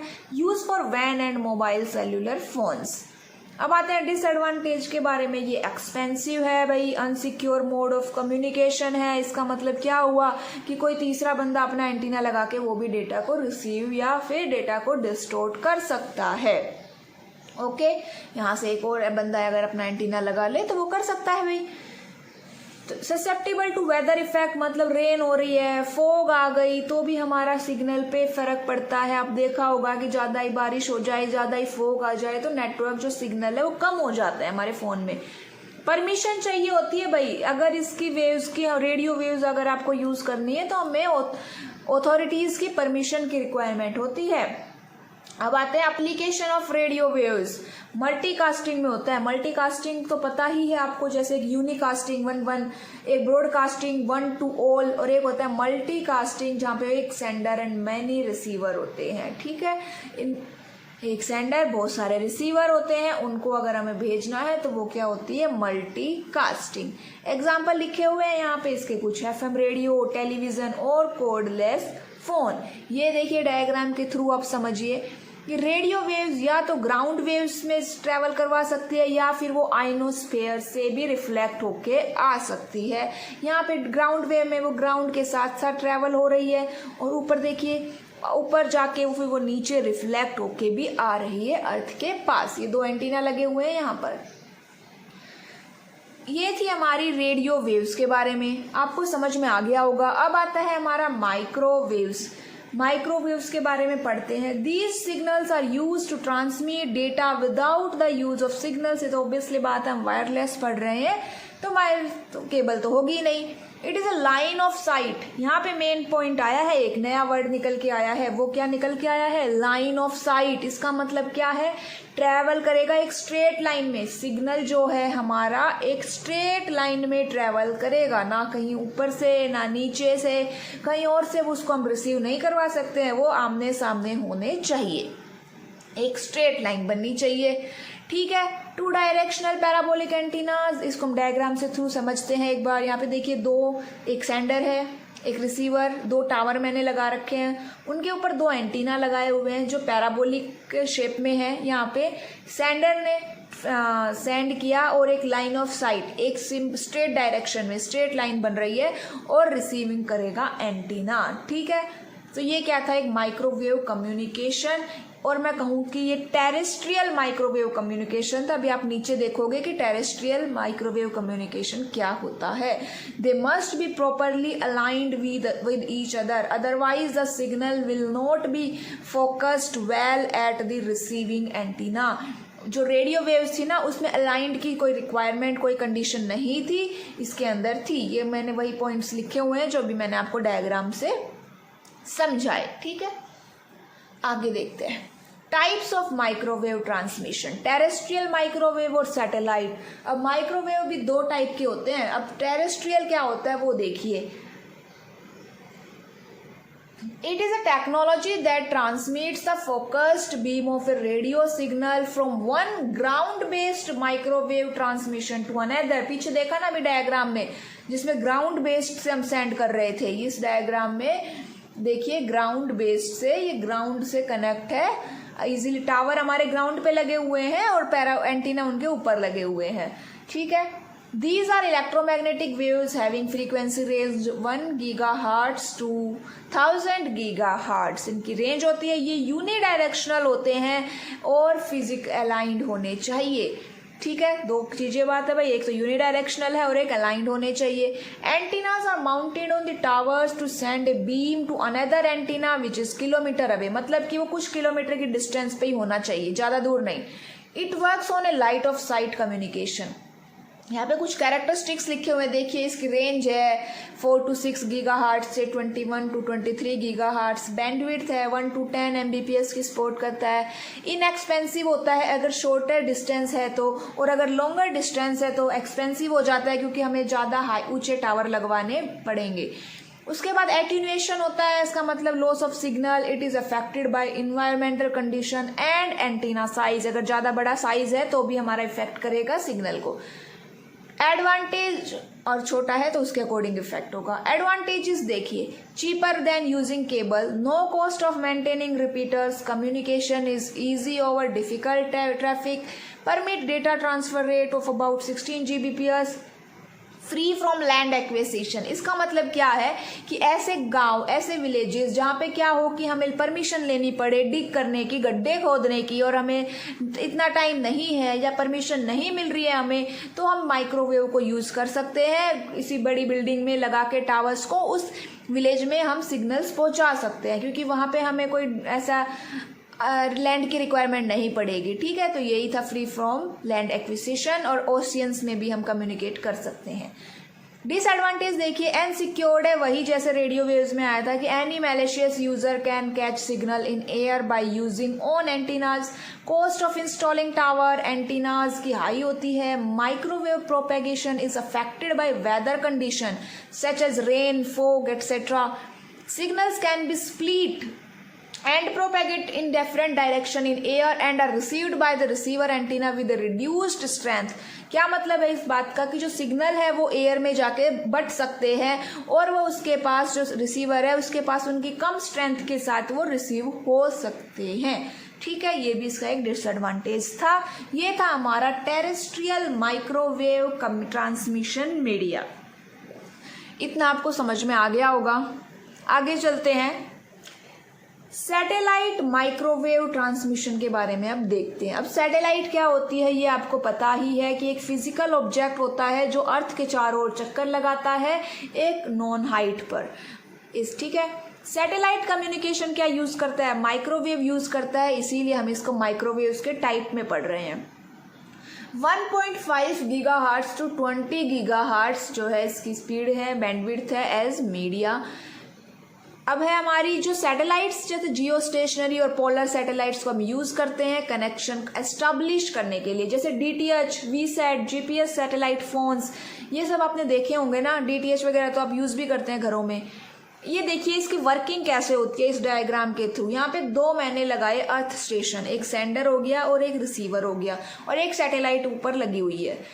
ठीक है, नीचे अर्थ है ये। अब पहली कंडीशन क्या है कि जो ग्राउंड इक्विपमेंट है वो सिग्नल्स को ट्रांसमिट करेगा सैटेलाइट के पास।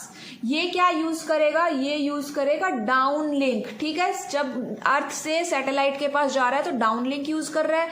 सैटेलाइट ने सिग्नल को एम्पलीफाई कर दिया और चेंज द फ्रीक्वेंसी, और अपलिंक यूज करेगा और फिर सिग्नल जो है वापस रिसीवर के पास आ जाएगा। ठीक है, एडवांटेज देखिए, more coverage area than terrestrial, transmission cost is independent of the distance from the centre of the coverage area, use in mobiles and wireless communication system. जो ट्रांसमिशन कॉस्ट होती है वो डिपेंड नहीं करती कि कितना एरिया कवर करेगा। ठीक है, इजी टू इंस्टॉल होता है।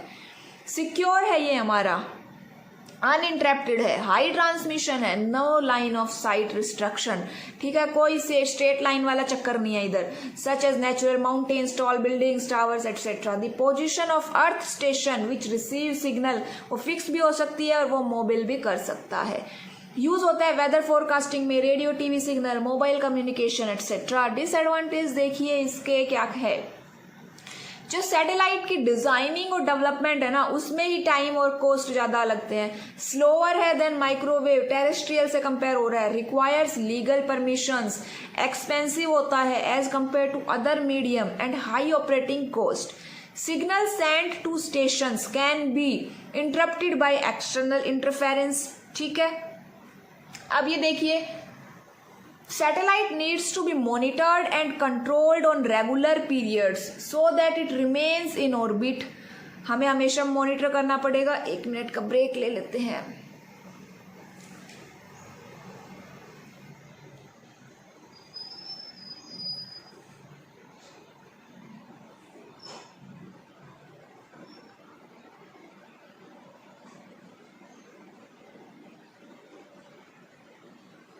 Satellite need to be monitored and controlled on regular periods so that it remains in orbit। ठीक है, ऑर्बिट में रहने के लिए उसको हमेशा मॉनिटर करते रहना पड़ेगा, हमें कंट्रोल करते रहना पड़ेगा।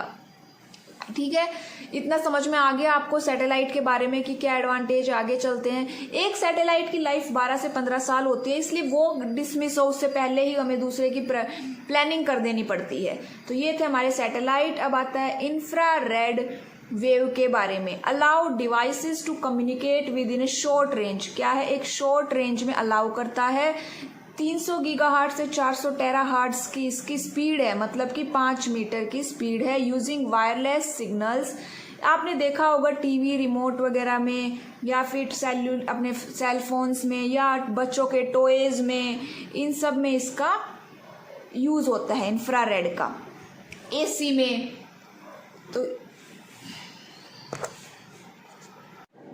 तो आपको देखिए समझ में आ रहा है ना कि इंफ्रारेड वेव्स आप अपने घरों में देख सकते हैं कि कहाँ पे यूज हो रही है। कैरेक्टरिस्टिक्स देखिए इसका, ये थोड़ा का इजी टॉपिक है, थोड़ी फास्ट करते हैं। Supports high bandwidth and hence data rate will be high. Bandwidth high होगी तो डेटा रेट भी हाई होगी। पेनिट्रेट वॉल्स कांट, मतलब एक दीवार के अगर आप इस तरफ खड़े हैं और दूसरी साइड से रिमोट को काम करवाएंगे तो रिमोट काम नहीं करेगा, हमें सेम जगह पे होना चाहिए। Better security with minimum interference. ठीक है, unreliable outside the building because such sun rays affect infrared waves. बाहर यूज नहीं कर सकते, सन रेज इफेक्ट कर सकती है। एडवांटेज देखिए, ये it is a line of site transmission, मतलब कि एक स्ट्रेट लाइन वाला कॉन्सेप्ट यहाँ यूज होता है। टीवी है, आप जब रिमोट को यूज़ करोगे तो उस टीवी में वो जो लाइट है वो रिमोट कनेक्ट होना चाहिए। ऐसा नहीं है कि उसके पीछे से जाके यूज़ कर देंगे, नीचे से कर देंगे, नहीं, ऐसा कुछ नहीं होगा। नो गवर्नमेंट लाइसेंस, कोई गवर्नमेंट लाइसेंस की रिक्वायरमेंट नहीं होती। It does not cross any solid object. अगर आप बीच में एक प्लेट भी रख देंगे ना तो भी वो उसको क्रॉस नहीं कर सकता। शॉर्ट रेंज कम्युनिकेशन होता है, ठीक है, एक रूम से दूसरे रूम में जाके भी नहीं हो सकता। शॉर्ट रेंज हो गया हमारा। डिसएडवांटेज क्या है कि ओनली 2 डिवाइसेस कैन कम्युनिकेट, जैसे टीवी और remote. Performance drops with longer distance, the waves do not cross any solid object in between. ये एडवांटेज भी है और डिसएडवांटेज भी है। देखिए कुछ नाम है यहाँ पे, आप देख सकते हैं इसके अंदर जो इंफ्रारेड यूज करते हैं, ठीक है। आगे चलते हैं, हमारा नेक्स्ट है ब्लूटूथ टेक्नोलॉजी के बारे में। ब्लूटूथ टेक्नोलॉजी बताने की ज़रूरत नहीं है, आप सब अपने फ़ोन में यूज़ करते हो, कैसे आप डाटा को सेंड करते हो आपको पता है। इसके अंदर जो है आप अपना पर्सनल नेटवर्क बनाते हो, एक पर्सनल नेटवर्क क्रिएट होता है, या फिर मैं कहूँ it uses to PAN use होता है, पर्सनल एरिया नेटवर्क जिसको बोलते हैं, जो हैंड हेल्ड डिवाइसेस को कनेक्ट करता है। हैंड हेल्ड डिवाइसेस जो हम हाथ में यूज़ कर रहे हैं उनको। 10 मीटर की डिस्टेंस होती है। 2.4 गीगाहर्ट्ज जो है इसकी बैंडविड्थ होती है। Bluetooth is a communication protocol standard primarily designed for low power consumption with short range. कोई लाइन ऑफ साइट वाला सिस्टम नहीं होता इसमें। ब्लूटूथ एक साथ 8 डिवाइसेस को कनेक्ट कर सकता है। इसकी डेटा ट्रांसफर रेट भी स्लो होती है, 1 Mbps होता है। तो ये था ब्लूटूथ। नेक्स्ट आता है वायरलेस फिडेलिटी के बारे में। Communication is similar to Bluetooth in operations but covers a larger range. कितनी रेंज को कवर करता है ये? 50 to 200 मीटर, और वो कितनी को कर रहा था? 10। इट ऑफर्स 10 मीटर कर रहा था, देख सकते हैं आप, हाँ 10 मीटर को कवर कर रहा था, और ये कितनी को कवर कर रहा है? 50 to 200 metre. It offers network connectivity with mobility. Mobility का मतलब आप कहीं पर भी जाके इसको यूज कर सकते हैं, एक जगह बैठने की जरूरत नहीं है, जैसा कि ब्लूटूथ में हो जाता है। Use in homes, office building, college, university, cyber cafe, hotels to provide internet connectivity. ठीक है, तो ये क्या था हमारा वायरलेस फिडेलिटी, एंड इसी के साथ आपका ट्रांसमिशन मीडिया कंप्लीट हो जाता है। तो आज की क्लास में हमने कंप्यूटर नेटवर्किंग का फर्स्ट पोर्शन कंप्लीट कर लिया। नेक्स्ट क्लास में हम डिस्कस करेंगे कंप्यूटर नेटवर्किंग के डिवाइसेस के बारे में, OSI मॉडल्स के बारे में हम वहाँ पे बात करेंगे। ठीक है, अगर क्लास ज़्यादा लंबी नहीं हुई तो कल ही आपका कंप्यूटर नेटवर्क कंप्लीट हो जाएगा, अदरवाइज 3 क्लासेस में होगा। Thank you.